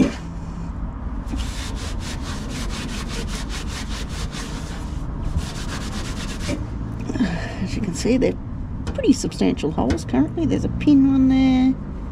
I think that's another little one there. 1, 2, 3, 4. About 6 holes just in this little spot. Pretty. Alright, so we shouldn't really need a huge amount. Just need enough to put in these holes and these holes. Where's that putty stuff? Ugh. If I can get it out of the bloody tube. Come on. Come on. Out you come. Out you come. Oh my God, is there a secret squirrel way to get these out? Aha! Whack it. That's how you do it. It is whack it a bit. Okay, so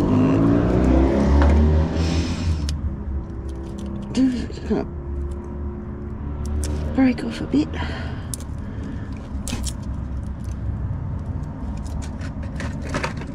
Oops, dropped that on my head. Not always comfy. Make sure I got rid of all the plastic, which I'm pretty sure I did off this bit. This bit here has got a little bit of plastic on it, so I'll have to get rid of that. Off my fingers would be good, but that's okay. Get it off there. And then we're just gonna mold it to the pretty fucking uniform. We're gonna split it in half. Only because I couldn't be fucked trying to do it any other way. And I'm gonna smoosh it onto that, and hopefully it will kind of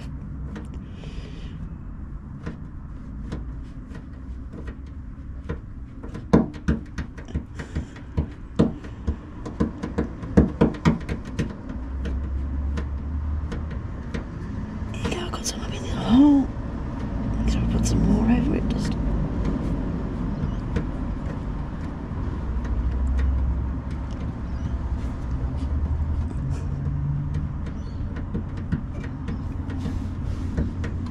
I hope you're getting this. Oh.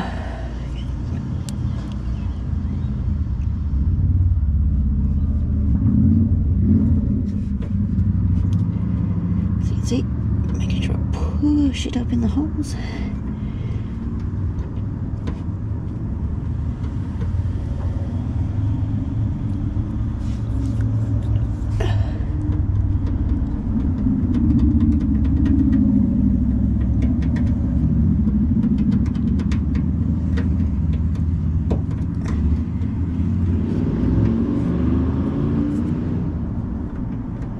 I'll put this a little bit extra because I've already mixed it up, so I can't really not use it. I'm just gonna smoosh it over those. Make sure, at the very least, we can put fuel in the car so we can move it.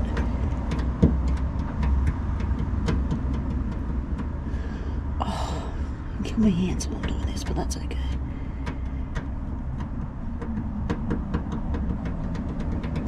And now I assume we're just going to leave it and let it sit, I guess.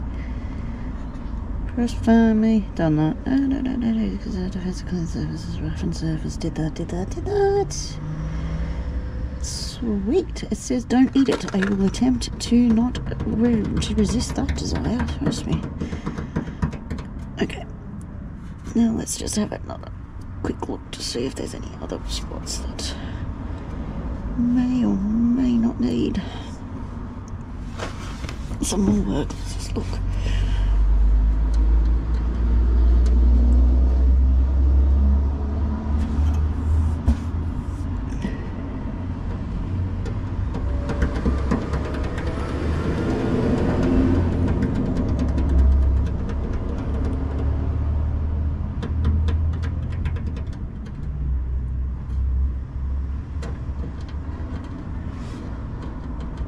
It's not an actual hole, that's just a chip from a stone by the looks of it.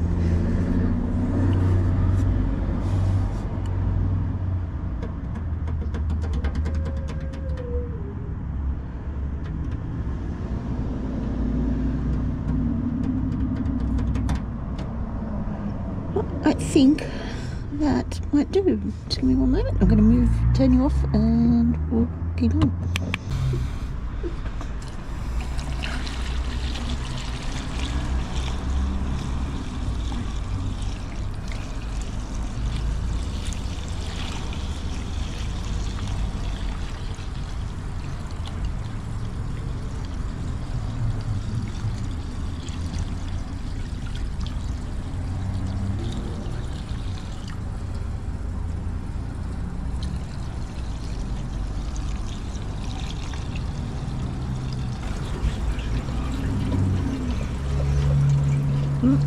she's got fuel on her.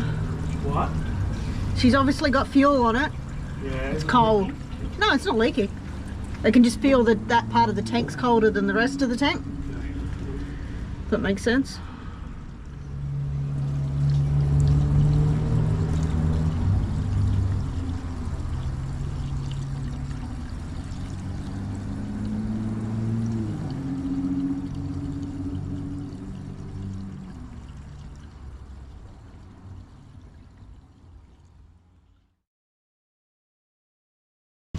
G'day and welcome. My name's Jim and today we're having a look at the local car club.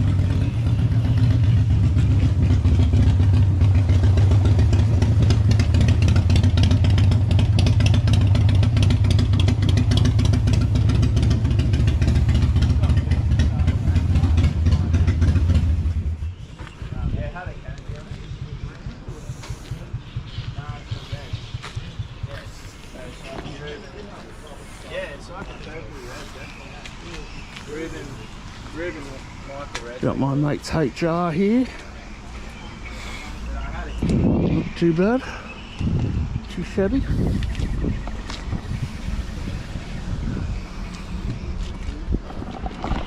VS.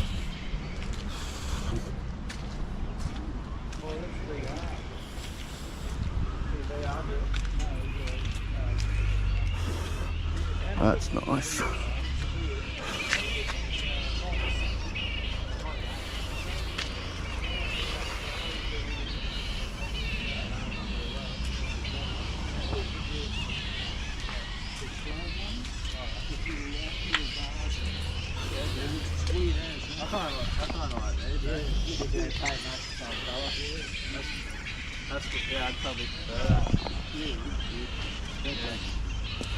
What you got here, mate? Is this an XB or something? XD. Oh, yeah. Or it could be an XF. Could be an XF too. Could be an XF actually. Good, I'll go.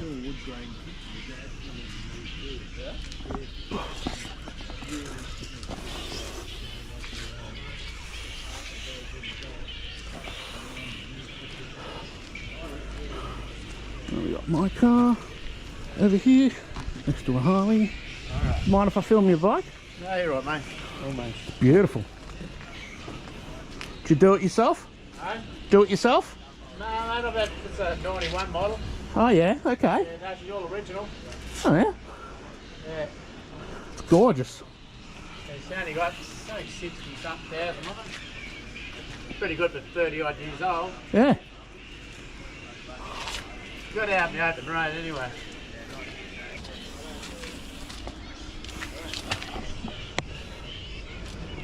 Pity it wasn't out in the open a bit more so we could get a good look. Very, very nice. And we've got a Celica, I do believe. Yep. Very nice. Gorgeous car.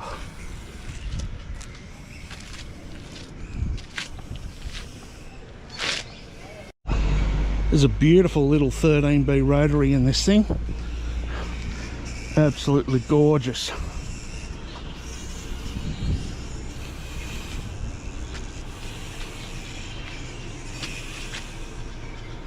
Very nice.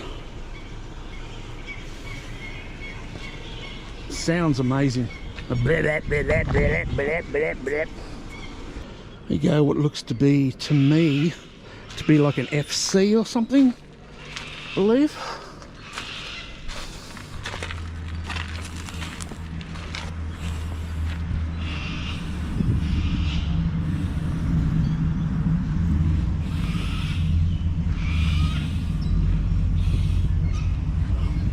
Got a hot rod coming in here, T-bucket.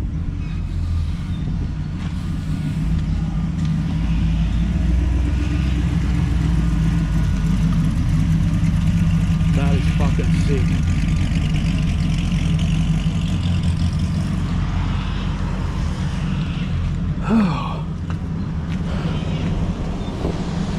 This looks like it's an FJ or something. I'm not real good with these really old Holdens. Pretty sure that's...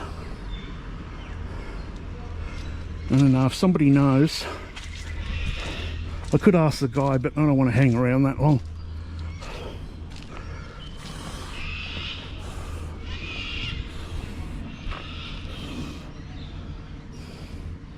Nice. And I believe this is like an FJ by the looks of it. Again, if you think I'm wrong, then let me know. Absolutely beautiful. Right next to it we have a Sandman panel van. These are absolutely fucking beautiful.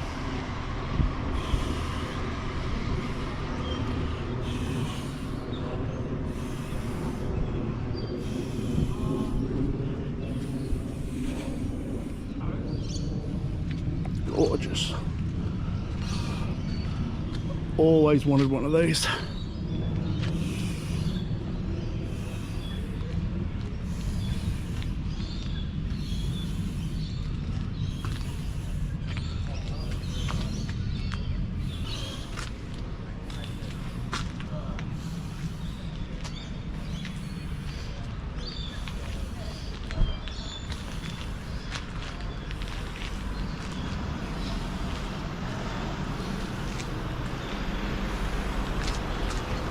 We've got some beautiful old bikes here.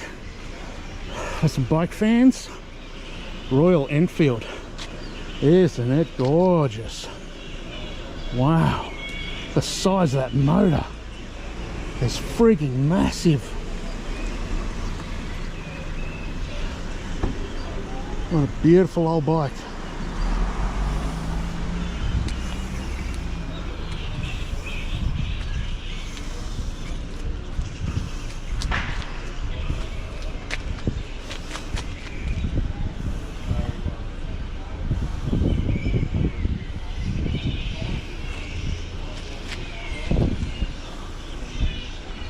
Very nice. What do we got here? Oh, BSA. A beautiful BSA here. A BSA Lightning apparently.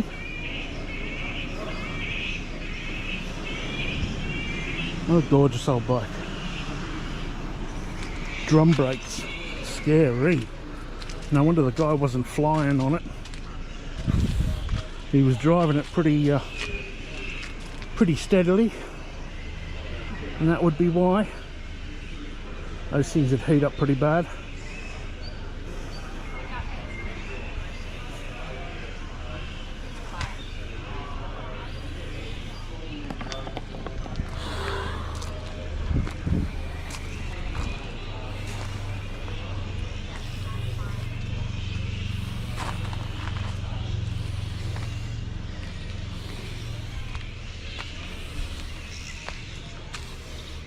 And my car. My car.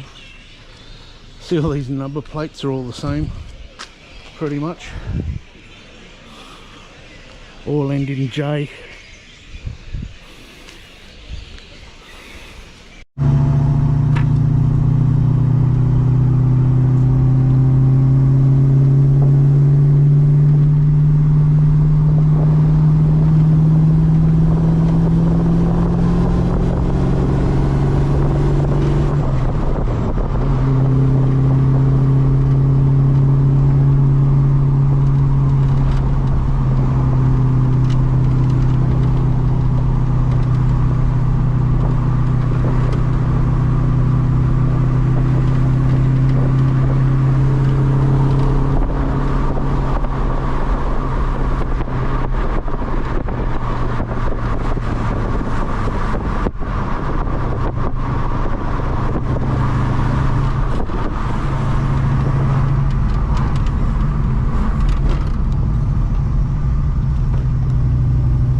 g'day and welcome. My name's Jim and today I'm going to be repairing more of my crumple door.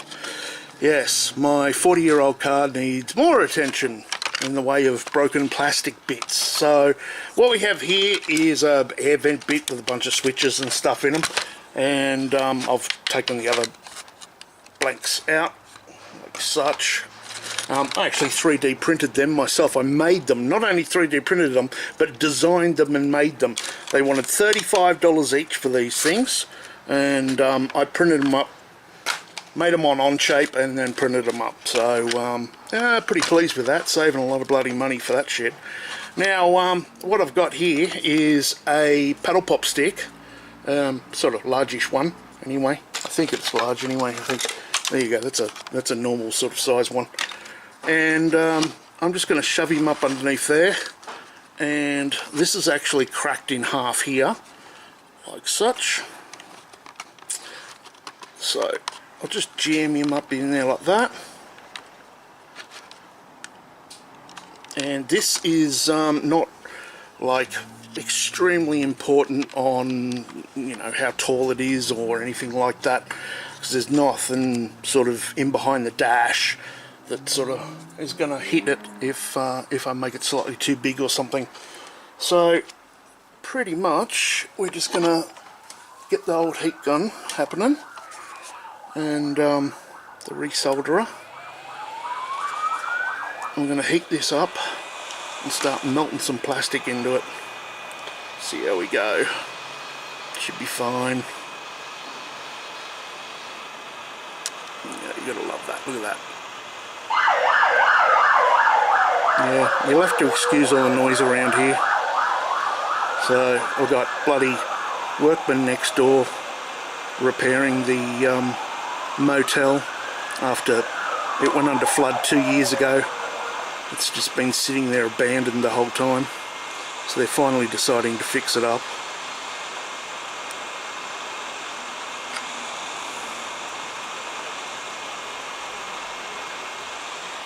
Well, I think I got this on too bloody high, too hot. Turn that down a bit. Alright, put him back there. Let's get another paddle pop stick. Put a bit of tape on it so I can use it to crush that down with.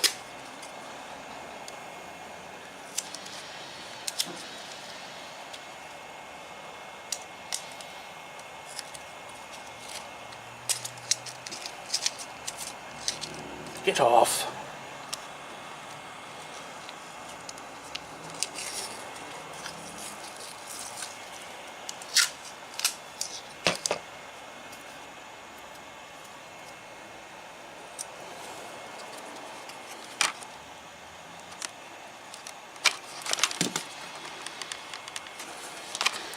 So just going to squish this into place. I'll heat it back up again. Chuck some more goodies in there. I just have to grab the drill, and I'm going to drill a hole in it.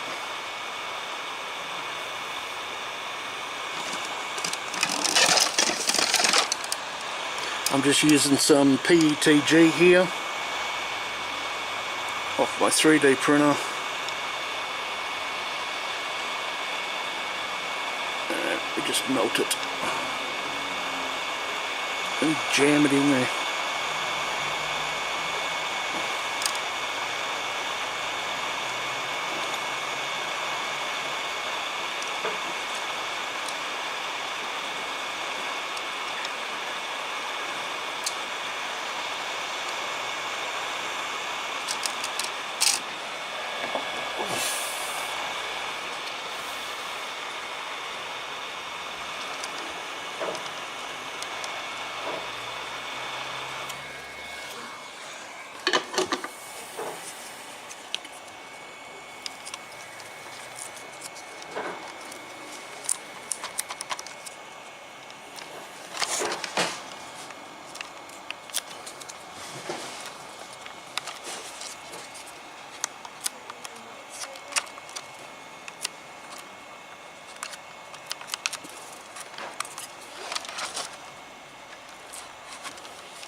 still hot.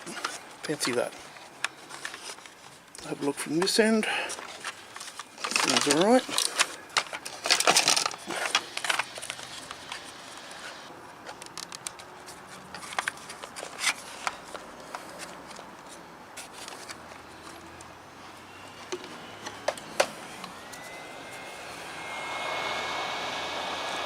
Just going to squish some on this side as well. So I want to make sure it's really, really, really combugulated. I'm pretty sure that's a word. Either that or I just made it up.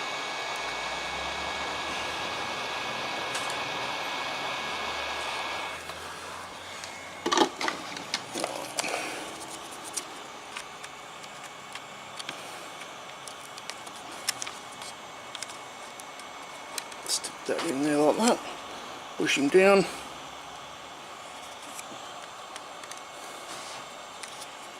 Wait till it cools a little bit.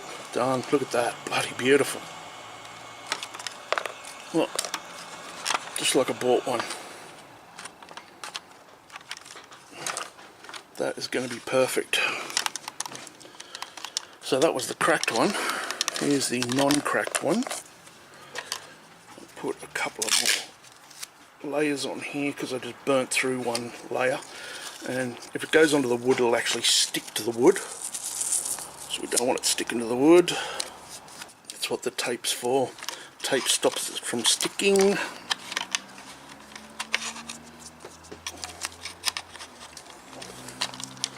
Stick this guy in from this side.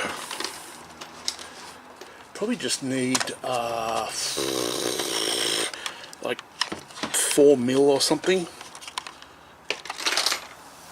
Well, if they hadn't all fallen with it.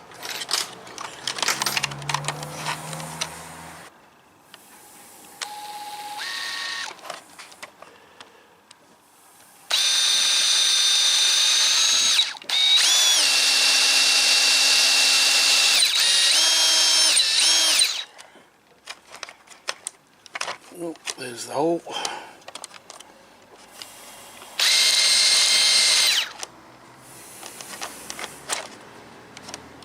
That'll do. Now, next one.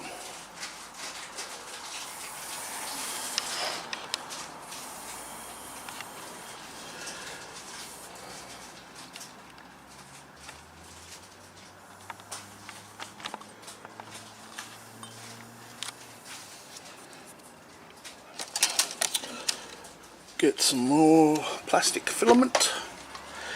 You can also use your old soft drink bottles and stuff like that too. Milk containers. That's pretty good to use for a lot of things actually.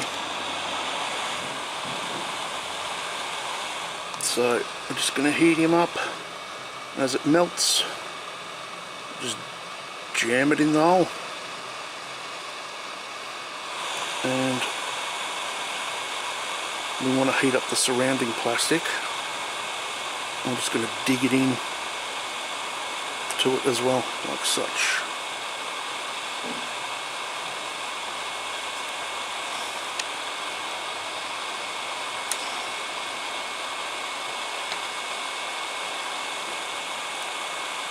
Let's heat it up and push it in, push it in, push it in. Keep pushing. Now it is expanding outwards, but that's fine.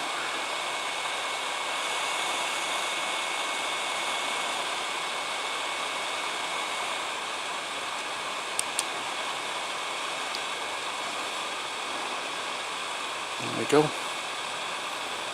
Right, time to pretty much give it a squish.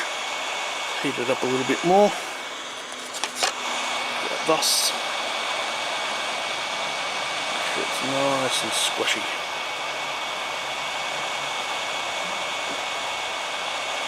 There we go.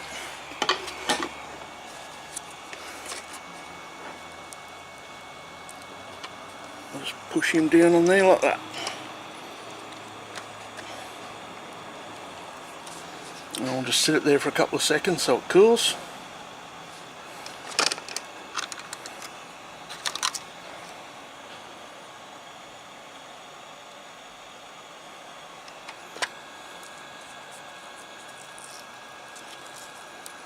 Still a little moist. Moist. Still a little bit soft.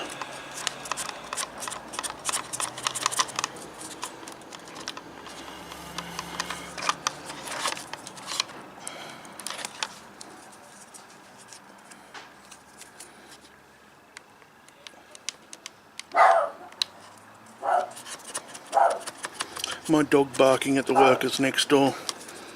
Every time they whistle at each other and call each other and shit, the dog goes off its nut.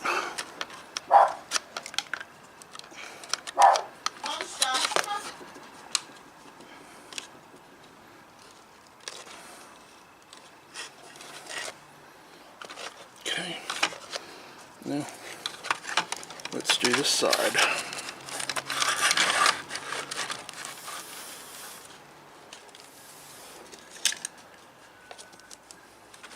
Need a little bit of support underneath it, so might need just a couple of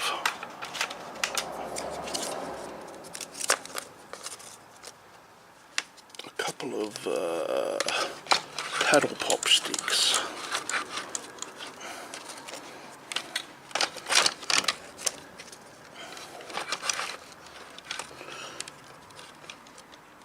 I'm on the wrong side, you knucklehead.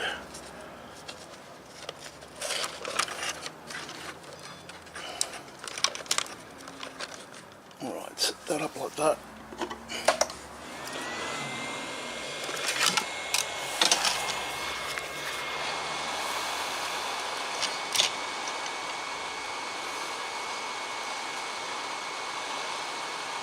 What I'm doing is I'm melting the inside of it, the underside, so make sure it's all amalgamated, something like that. Chuck some of this on top.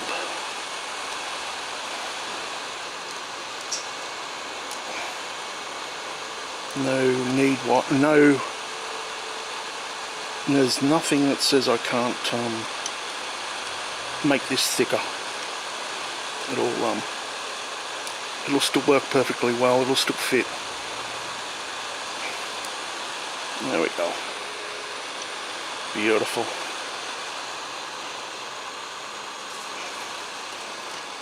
Take that off. This is practically all done now.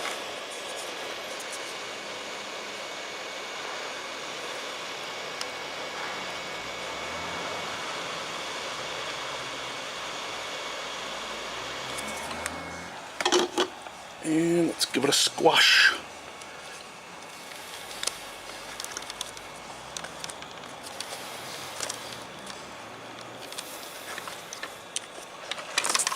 Oh, good. Square him up a little.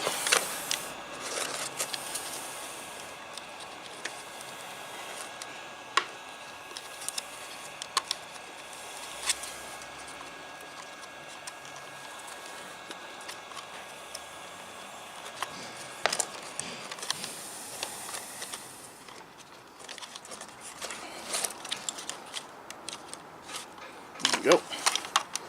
Nice. It's not absolutely beautiful, but it can't be seen. It's inside the dash. Its whole purpose is to just hang on and stop it from falling out when you hit a big bump. So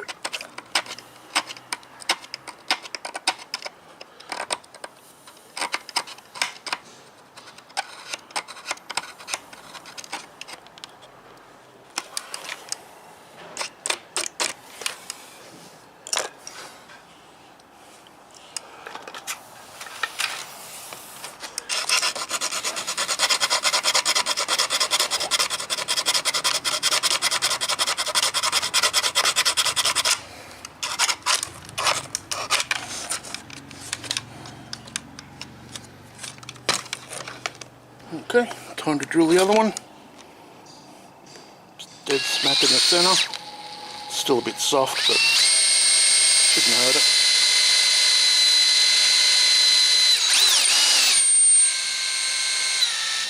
go.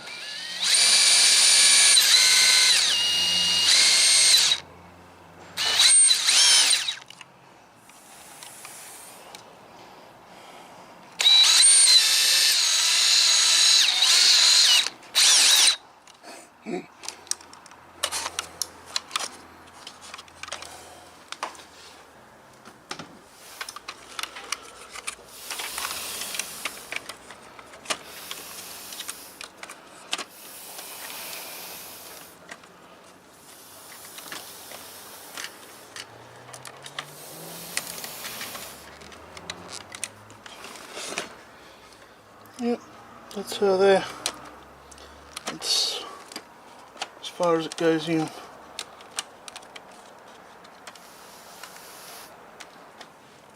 And that'll do it.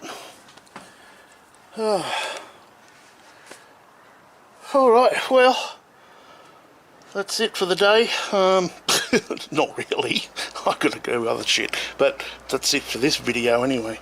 You all be good, stay safe, and I'll see you tomorrow. Ciao, ciao. G'day and welcome. My name's Jim, and today I'm going to try and design some parts for my 40-year-old car. So this is a old VH 1983, and these things here I'm missing. It doesn't seem to be one, but I'm missing one here that holds on the grill. And there's also some of these down here. It looks like that one's been snapped off too. I might take that upstairs and see if I can repair that. But while I'm at it, I'm going to run these. Well, I'm going to bloody mosquito, piss off, you bastard. There you go. Mongrel. Yeah. Don't cry for the mosquito. That's my blood, not his. That's a quote off a movie, by the way. The Mosquito Coast. Don't bother watching it. It's fucking awful. It's one of the worst movies. Anyway, as I was saying, I'm going to take this and I'm going to try and design one in Onshape. It's not going to look exactly like that. That's for bloody sure. But it'll be a plastic lump that'll stick in there like that, and I see, so they use that to expand the joint, try and expand it open. No, we shall see. I'll have a bit of a look. I'll see if I can design one anyway. If not, I have these, which I can try putting in here and see if they work. So unfortunately I can't do that while holding the camera, and I didn't bring down a tripod, so yep, we'll see how we go. Okay, so I'm going to open up this program called Onshape. It is a free program that you can use online, and I'll create a new drawing and we'll do a circle of 20 mils. That is the size of the base, and then I'll make it into 3D, and I want it 2 millimeters thick. So now we have our 3D hockey puck, and I'm going to draw a couple of rectangles on here for the silly little lug things that stick inside the hole and expand when you shove the screw in them. It's going to be 4 mil by 11 mils, and they're 4 mil from the outside of the hockey puck. Once I've got one done, then I'll do the other one. So we've got two of them, exactly the same, 11 millimeters by 4 millimeters, 4 millimeters from the edge.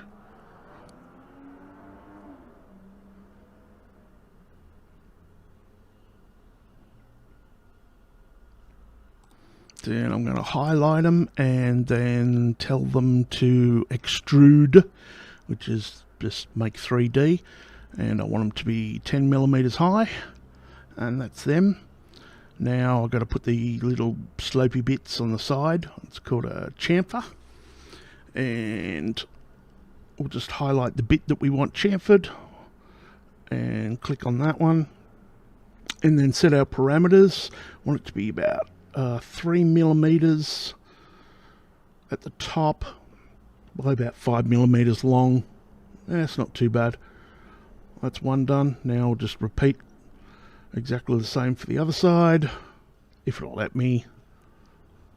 And 3 millimeters by 5 millimeters. There we go. Now I just need a hole in it so I can put the screw in, and do that about 3.5 millimeters. I reckon should be pretty good. We'll just make sure that it has enough room to go in there.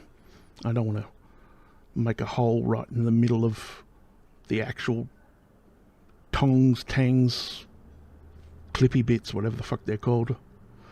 So yep, 3.5 millimeters, that should do. And then we'll just chuck a hole right through the center of it. Now we'll tell it to extrude, except take away, not add. About 3 millimeters deep, doesn't make any difference. And there we go, there's our little clip of the hole. That hopefully should work. We'll find out anyway, won't we? So I'm going to save it as a STL file so it can be shoved into the 3D printer. We will then open up that file. I've saved it to desktop, and it'll open up in Cura, which is the slicing program. So here it is in the slicing program, and we're going to give it its printing parameters.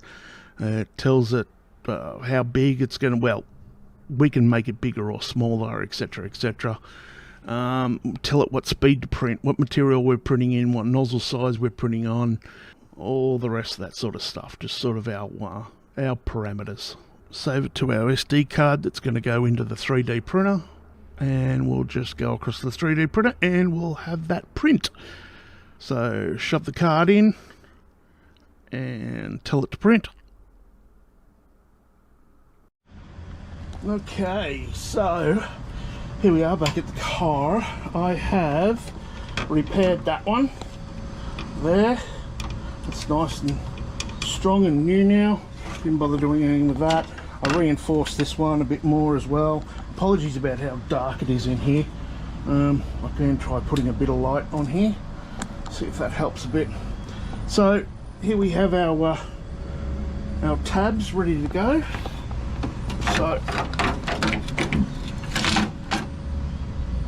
let's give it a go.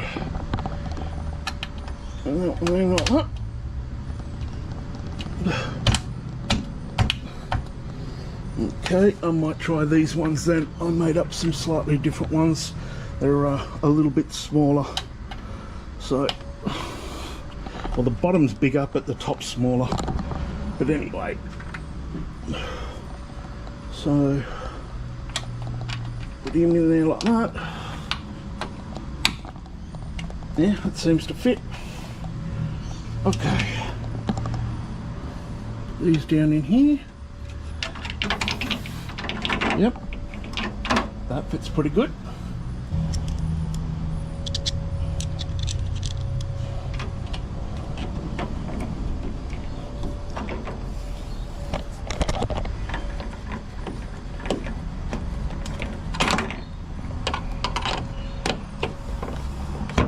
Well, it's going in all right. It's screwing. Won't do it up too tight until I get this one done up over here.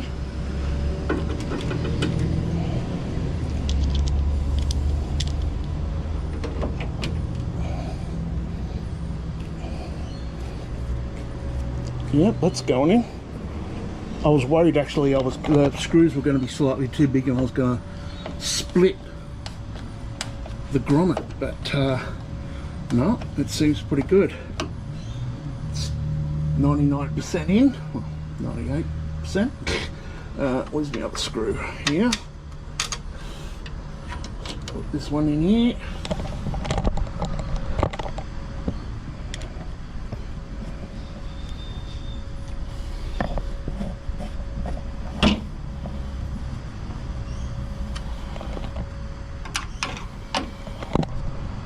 Turn that off.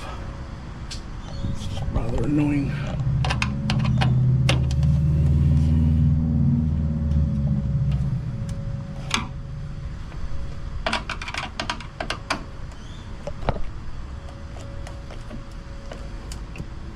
Oh, beautiful.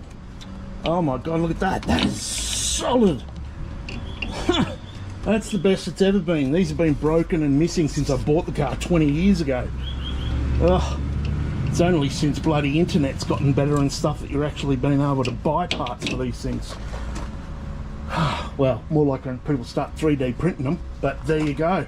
That is bloody done. That is fantastic. I am absolutely over the moon about that. Chuffed as. That's more money saved. More money that I don't have. So there you go. Alright, well, thanks for watching. Y'all be good. Stay safe. And I'll see you tomorrow. Ciao, ciao. G'day and welcome. My name's Jim, and today I'm going to try and save myself quite a bit of money, actually. I am missing these out of my 40-year-old Commodore here, and they want $35+ each for these little fucking switch blanks. So I'm going to have a go at trying to make the bastards up. And yeah, well, you know, I've got nothing to lose really, except for, you know, $40. So I got my vernipers, or my millimeter caliper thingamajiggities, whatever you want to fucking call them, and I'm going to take a shitload of measurements of every single part of this, and then we'll go upstairs and see if we can't make it on shape, and yeah, see what kind of results we'll get. So it's definitely worth a try anyway. I got nothing to lose but a bit more money to spend on this thing. So yeah, alright, I'll get on with it and we'll see how we go. Okay, so we're going to open up OnShape. It's a free program to use. It doesn't cost bugger all. We're going to make ourselves a rectangle. We want it 26.8 on the small side, 45.8 on the big side, and then we're going to make it 2 millimeters thick. So now we have our little 3D matchbox type thing, and we need a little bloody lip thing to try and hold it in there. It's about 2.6 millimeters from the edge on both sides, or 4 sides, whatever. Now I want I could make the whole lot solid on the inside, but I might just make it so it's in case I want to put a switch in it or something, I'm going to hollow out the inside of it a bit. So now we've made the made this lump stick out 2 mils, and now I just want to make the inside a little bit smaller, just in case I want to put a switch in it. So we'll drop that down to 2 millimeters, and there you go. That's it. That was that bloody quick to do. So now we'll just send it over to our slicer, which will then allow us to set all the parameters for the 3D printer. And we'll just go through and check it all. It's 0.6, it's fine. Top and bottom, infill, material is PDTG, thickness of the walls, temperature, all that kind of stuff. It all seems good from the last thing I printed. You don't usually have to change them a great deal, 100% infill. And there we go, and we'll send it across to the 3D printer and print it. Okay, so here we go. We have got our bits that we've printed, and is there any chance that these are going to fit? And if they're going to fit, are they going to like stay in there and just fall out or whatever? Or just most of the time you're going to have to sort of have a couple of goes at this. So, but I have been getting lucky. Oh, I don't know. I don't think that's going to fit actually. It's oh no, yes, no. Is it gonna fucking fit or not? It's a bit tight. That's what she said. Might try a different one. Let's try over here. They're so close. Only like a mil or something off. Oh yeah? There you go, look at that. Oh, that's bloody beautiful. What about this one? Does this one fit? Oh, They're friggin' tight, but oh, there you go. Last one. Come on, get in there. Oh, fantastic. That is bloody unreal. I can't believe I got that on the first go either. And yeah, I did actually. I really, really, really, truly did get that on the first go. So amazing. Let's put the light on this so you can see. I got a bit of a different texture on this one than I have to these ones here. But fuck it, you can hardly even see, you can hardly even tell. That looks really, really good to me. And especially seeing that's like bloody $100 worth of switch covers. So fantastic. Ripper.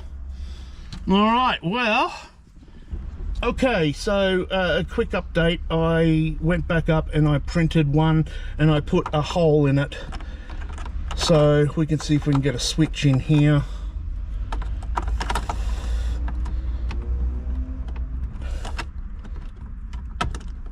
No, it doesn't want to fit in there because of the stupid switch.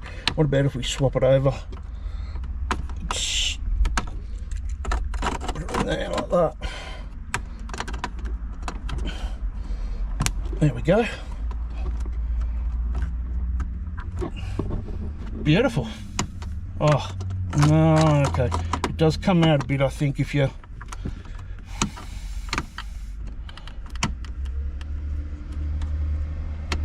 No, it's not too bad. Well, it's bloody better than a big friggin' hole in the dash anyway.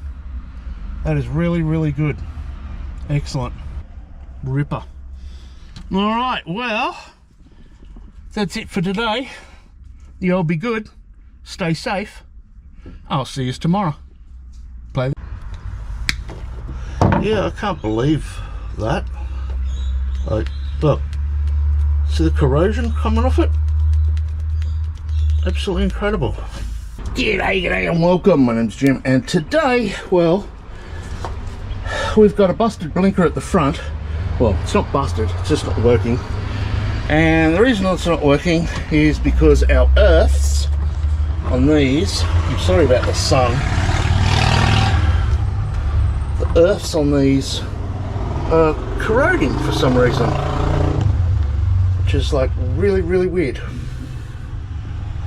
So what I'm going to do is I'm going to cut these back and I'm going to resolder them, because I changed all the tail lights in them because they had I'll show you, they had this kind of tail light in there, and now I have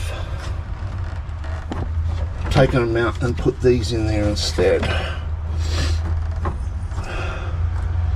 So yeah, we'll cut these up, join them up, see what we can do about making this better. Okay, so I'm going to make sure put our shrink wrap on first, otherwise it ain't going on. So let's do that bit there. Let's put another bit over here as well, a couple of bits, such.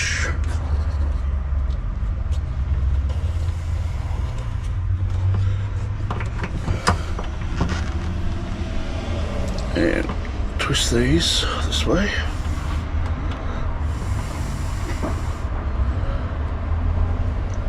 Just going to twist these together like such.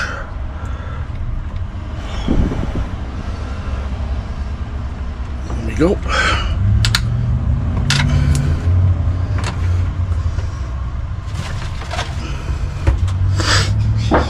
Now works.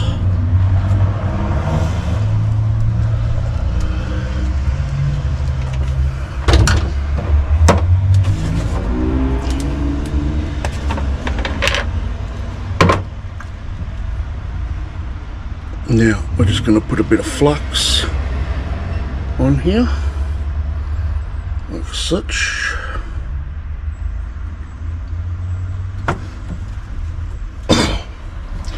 See if I can get it hot enough to melt the solder.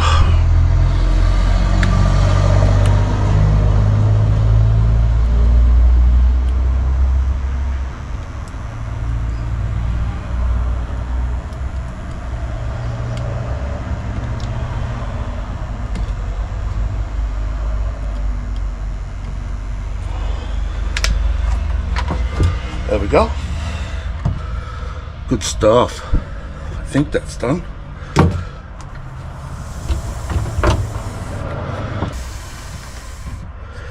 Now, I am going to put some nail polish over it because these bastards are all oxidizing.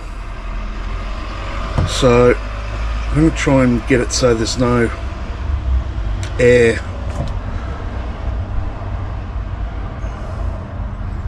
getting on them. Now, I'm sure there's plenty of people saying, hey, just some shrink wrap will do that, but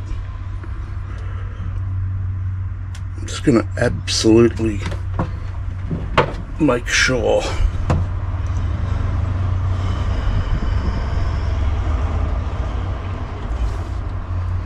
by covering the joint.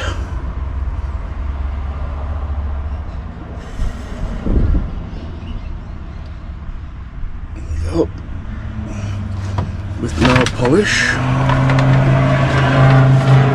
and putting shrink wrap over the top. Like such. Flame time.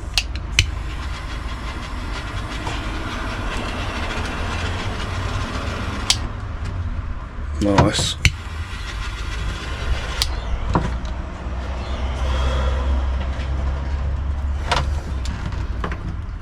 Now put another one over this as well, just to triple make sure.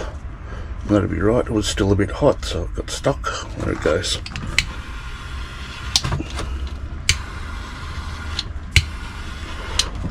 Done. That's one done. Much better. Righto, what else have we got here? We've got this big earth biatch.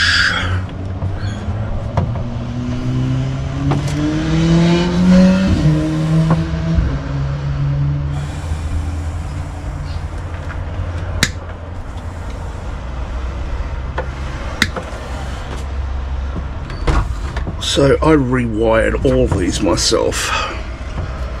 Like, basically rewired the whole fucking car myself.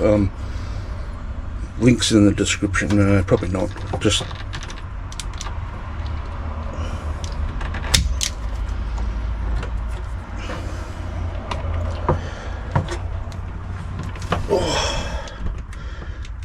if you just go into my topics of my, what the fuck are they called?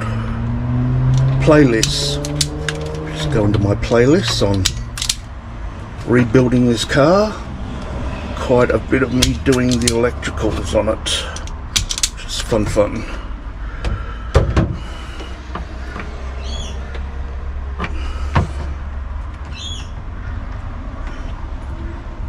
What's happened to that one? Just crap.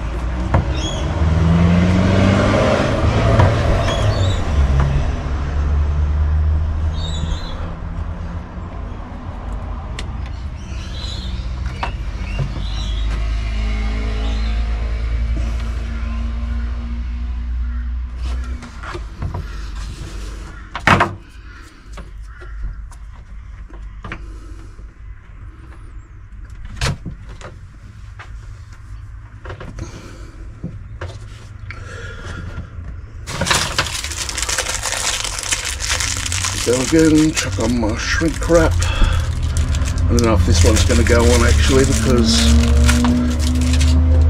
this is a very big thick one, so just do the same, pull out a big stock one.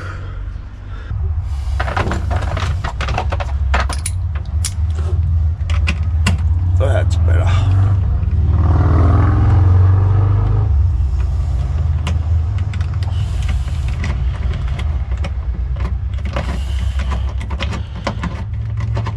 Righto, that's got him off. Good stuff. So these bastards won't solder properly, and I do believe it's because they've got oxidation on the wires. So we'll just get some sandpaper here and give it a bit of a hit, a bit of a scrape, and see if we can get them shiny again. Once they go shiny, then hopefully the solder will stick to the bastards. That looks a little better. Do the same with these. And this one here.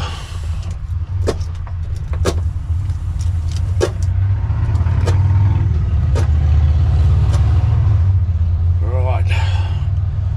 Let's see if there's any chance they will all stuck together.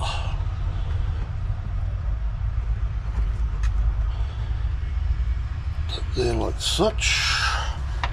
Now, where's our other cable? I haven't scraped the shit out of this one yet.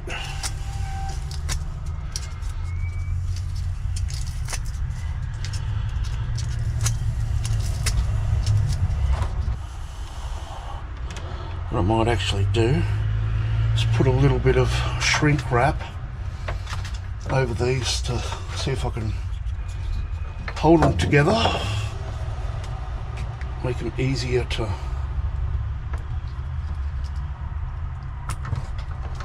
solder.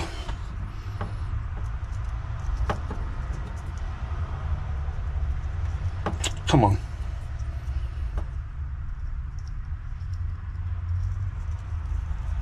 Ugh. Bloody shaking. Stop it.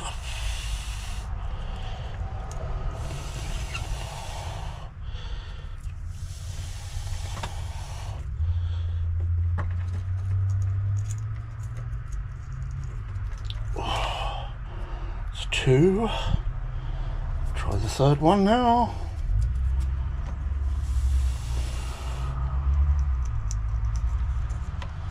Yo, get in there, come on. All the way in. All the way in. Get the fuck in there. Right now.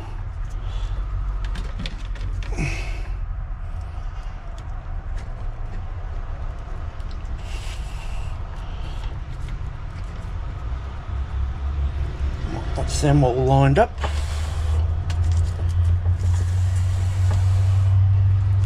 So let's give them a shrink. Just double check to make sure we have got them perfect. Yep, like such.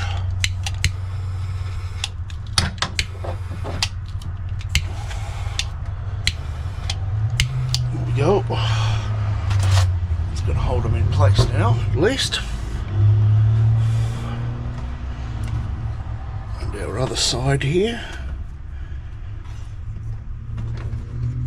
Go on here. Oh, it's still hot. Excuse pigs.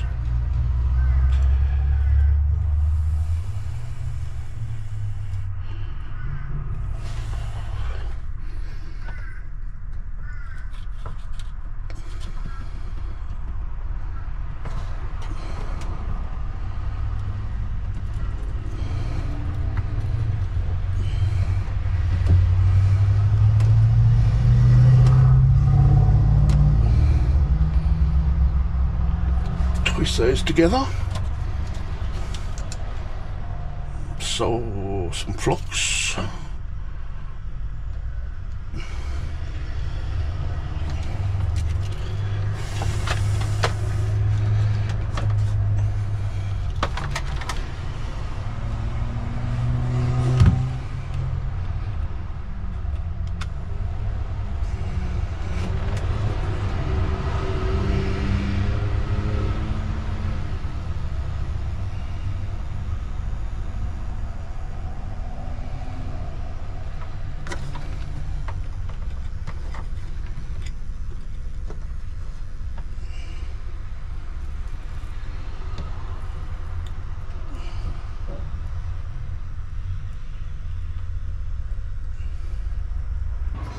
Right, well, we've got that on now that we leant it up against something.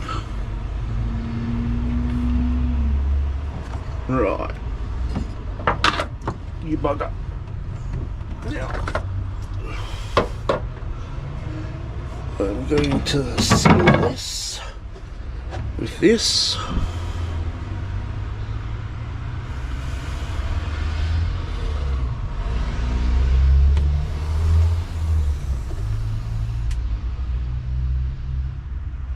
Might have to do a couple of coats.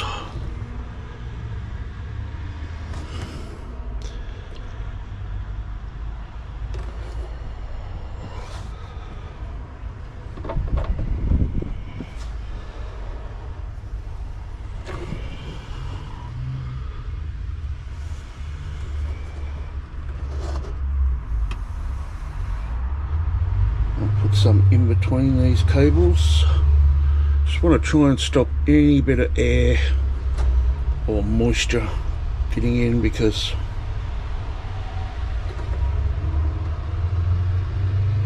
the oxidization and the corrosion is just so fucking bad around here. Don't even live near the ocean, which is what you would expect me to go, oh yeah, the ocean is just there across the road, but no, it's like 50 kilometers away as the crow flies, I think. Well, maybe not quite, maybe 30 odd.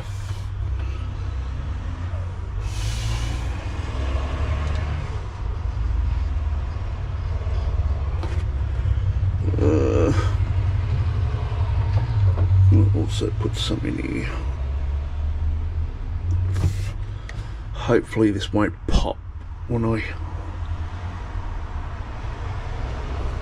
shrink it. It's the only trouble if you put a little bit too much on, it will go pop and squirt it all out like a fucking big zit. There we go. Now let's put some shrink wrap over that.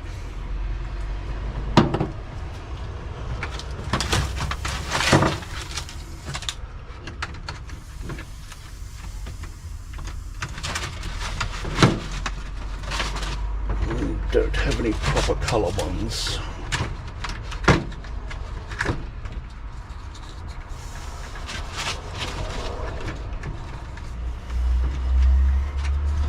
Green is gonna be it. Let's just replace this fucking thing too. Where's that one go on to? That one there. We've got plenty of room, so I think we might do that. What I'm going to do is I'm going to cut this off and I'm going to solder one on instead. Oh, but do I have the... I don't think I have the little things down here. Maybe I'll just take the plastic off this and solder it on. Okay.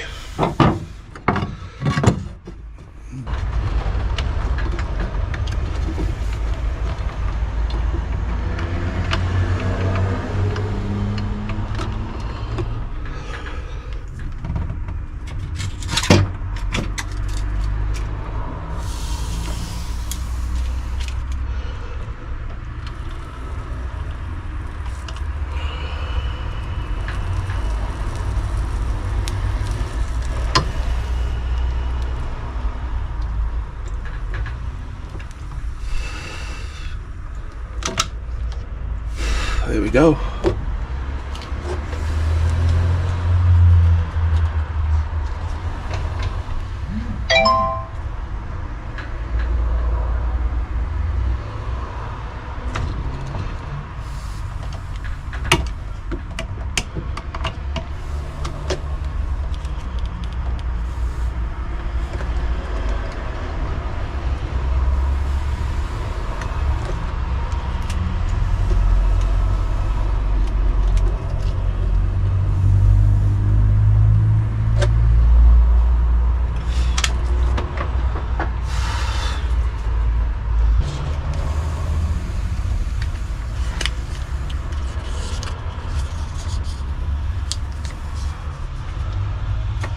that on over there like this.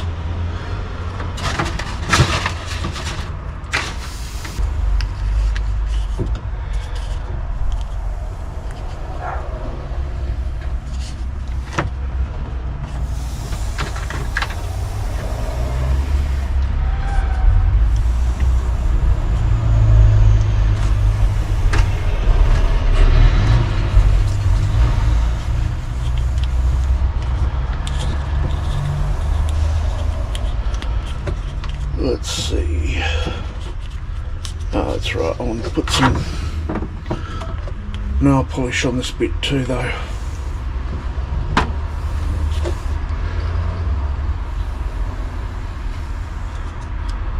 Again, just trying to stop this really bad oxidization and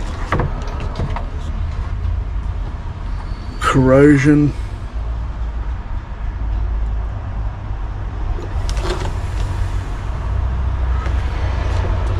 Come on, let me get to the other side. Thank you. Jesus.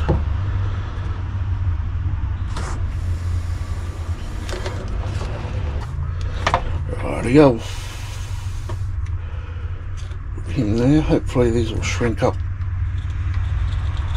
enough. Let's see.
So, put this one back on here.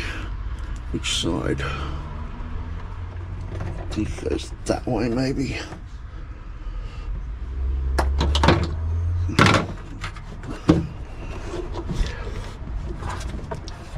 And got to make sure that taking some paint off around here for this.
Right. Now, let's try this. See if it's going to be any better. Righty-go. See if we can join these together.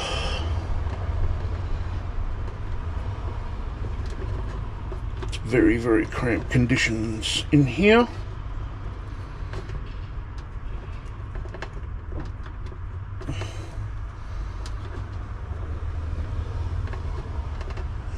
Okey-dokey. Now, something up here so I can solder on it.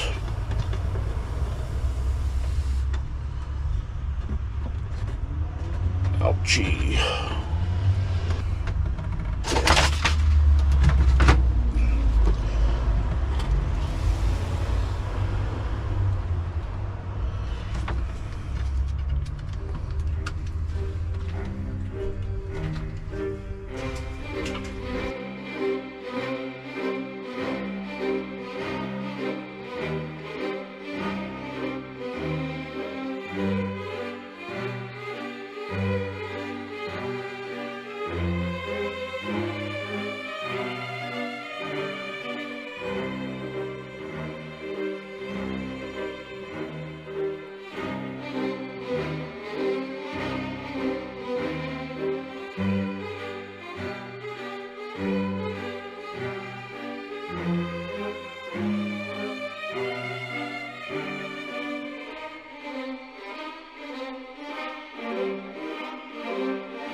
Put a bit of this on.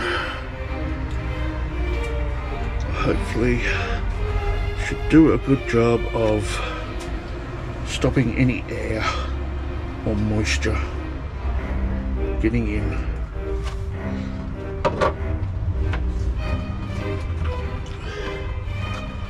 Paint it all up properly.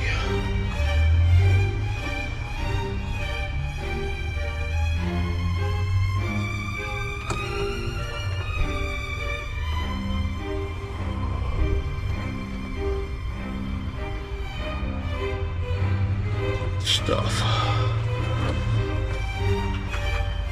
Now, put our shrink wrap over it. Such.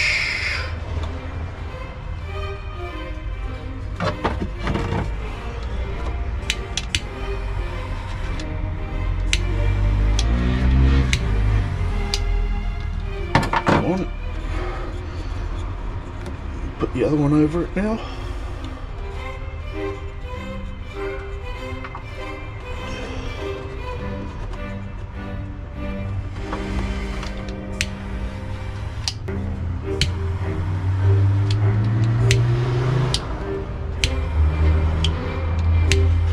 There we go. Nice and tight, and that should be hot. That should be nice and sealed when that shit dries, for sure. Now, we've got this one here to do. So, side cutters.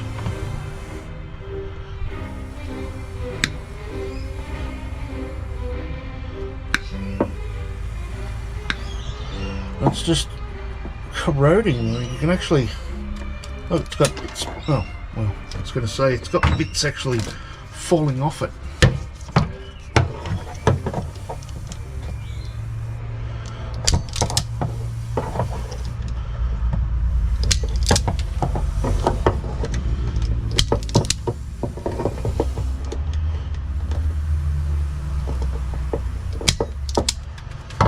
You can see how dark these wires are.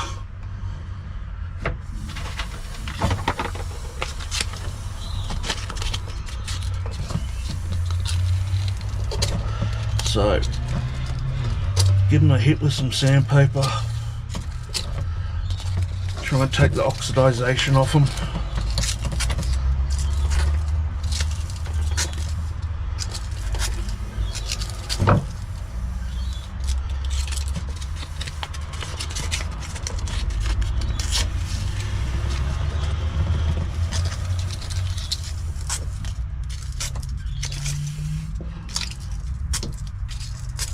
one now.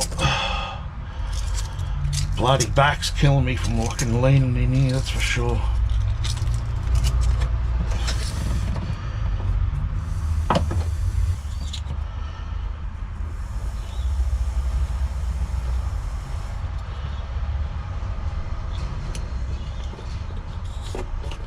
Goes on there. This one goes on here. So the place we're going to move into fell through. It was all pretty weird and sus. So now just join these two together here. No, you don't, not yet. Not your turn just yet.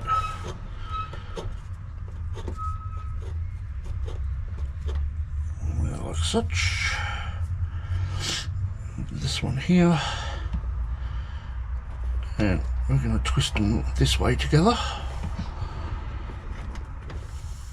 Oh, here you go.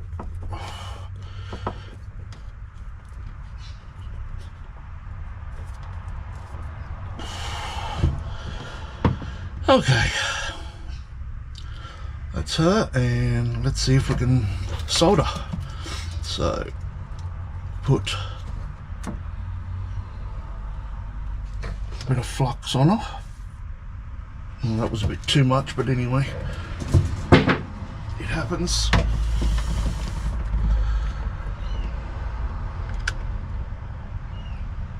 Ugh. I'm shaking like shit because I'm hanging this thing right over the edge. I've got no support. Come on.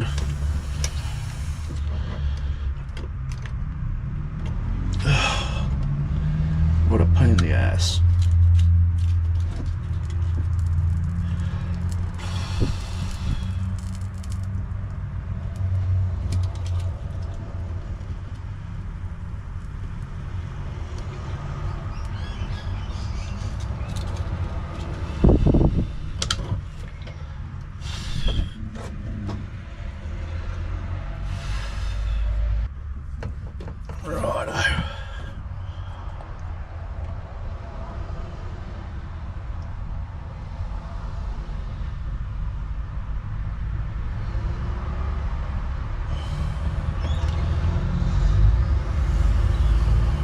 Bit bloody rough, but should be better than what it was.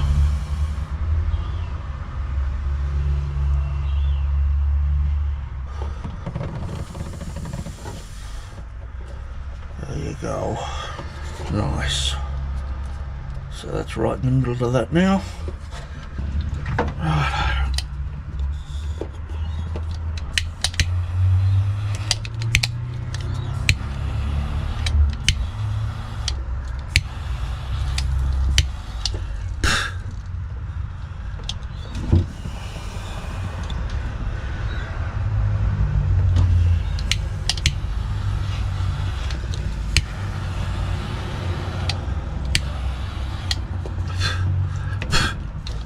Stop it.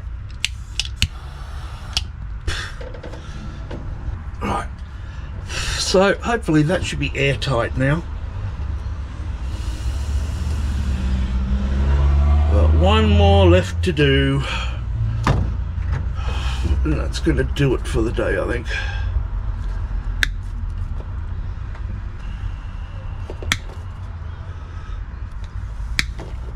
Yeah, I can't believe that.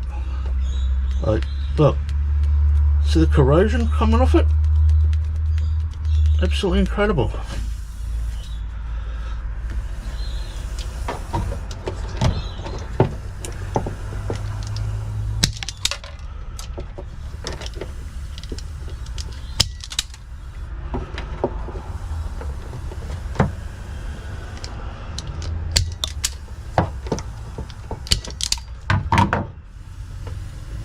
Right, now back to some sandpaper.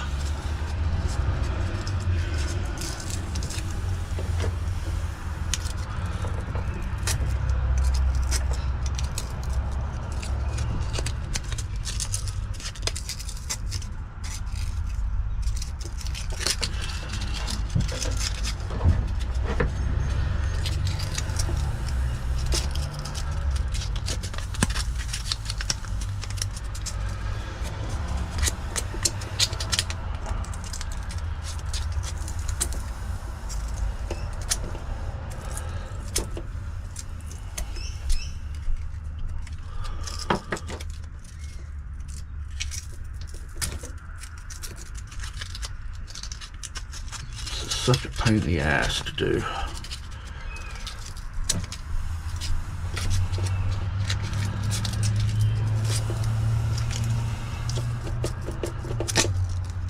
Right.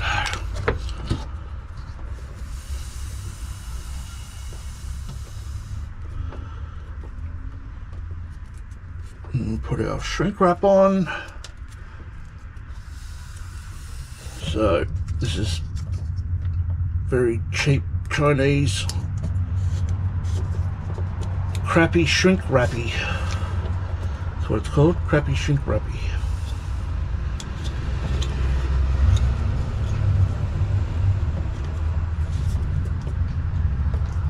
Right. Join these three together.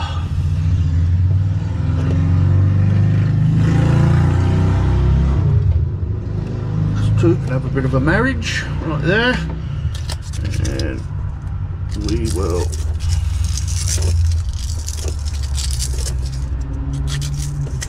give it a quick scrape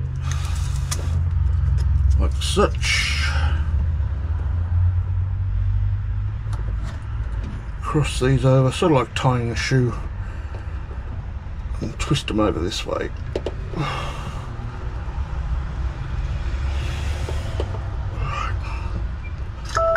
Try and do them nice and tight.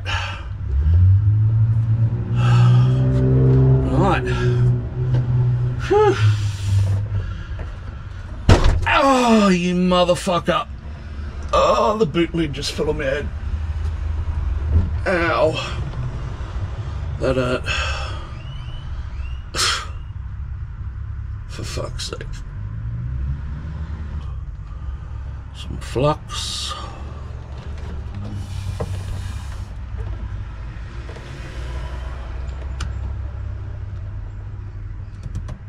Heat her up.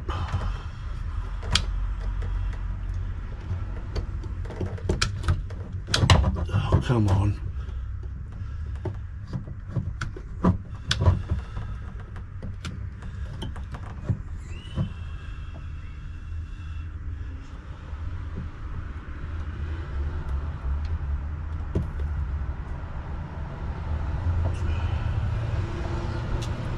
There we go.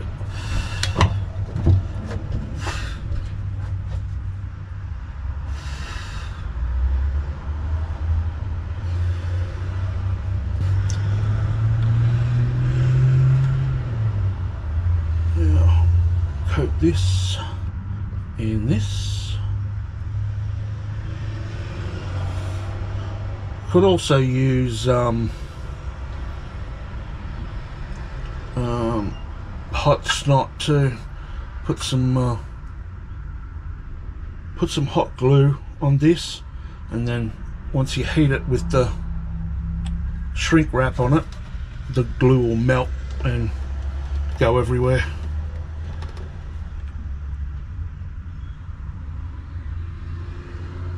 Might try that with the other side and see which one works better. Probably won't know for 10 years, but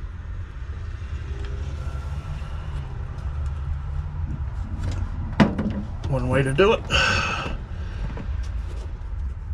Righto.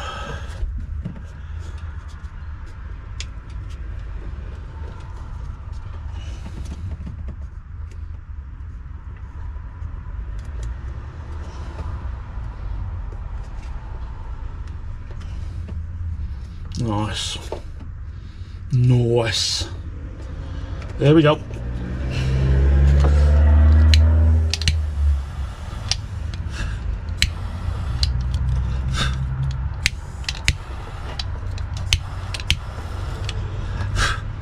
Bitch. Just split. Bugger. Lucky I've got another one here. Like such.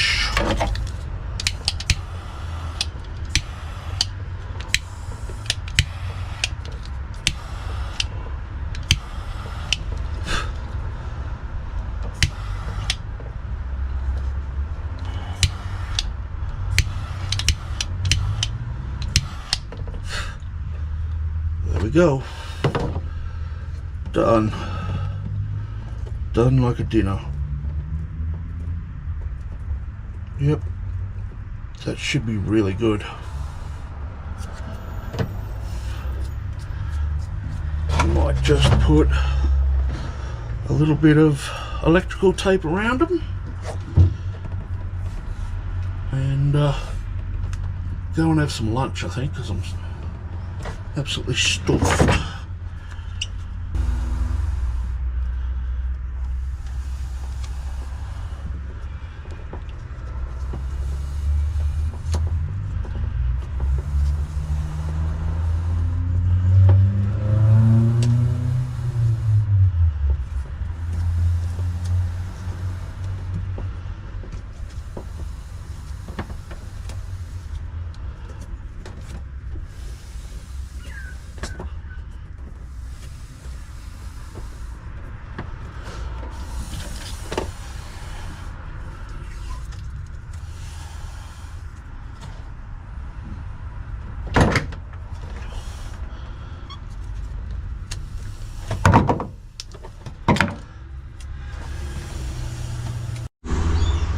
Okay, well, there we go.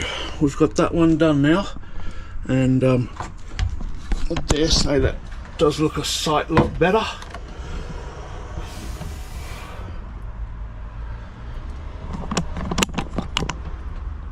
We've just got the other side to do yet, which is a bit of a mess, but we'll turn it into that, which is a lot better. So, alrighty, well, that's it. Unless you want to see me do the other side. You'll be good. Stay safe. I'll see you tomorrow. Ciao, ciao. Well, there you go. Hope you liked the video. If you could use a good laugh, then check out my review channel. It's got over 100 hilarious videos on there. Big shout out to my Patreons, Mitch, Jackson, Legend Boys. If you want to be a legend as well, follow the links to Patreon, where members get to speak to me live and get videos sent to you early, as well as knowing you're helping out a creator. But if you're broke like me and still want to help, next time you go out, put on one of my playlists for your dog or your cat, or maybe you hate your neighbours, in which case you could turn it up nice and loud. Oh well, you'll be good, stay safe, and I'll see you tomorrow. Play the music! Techno.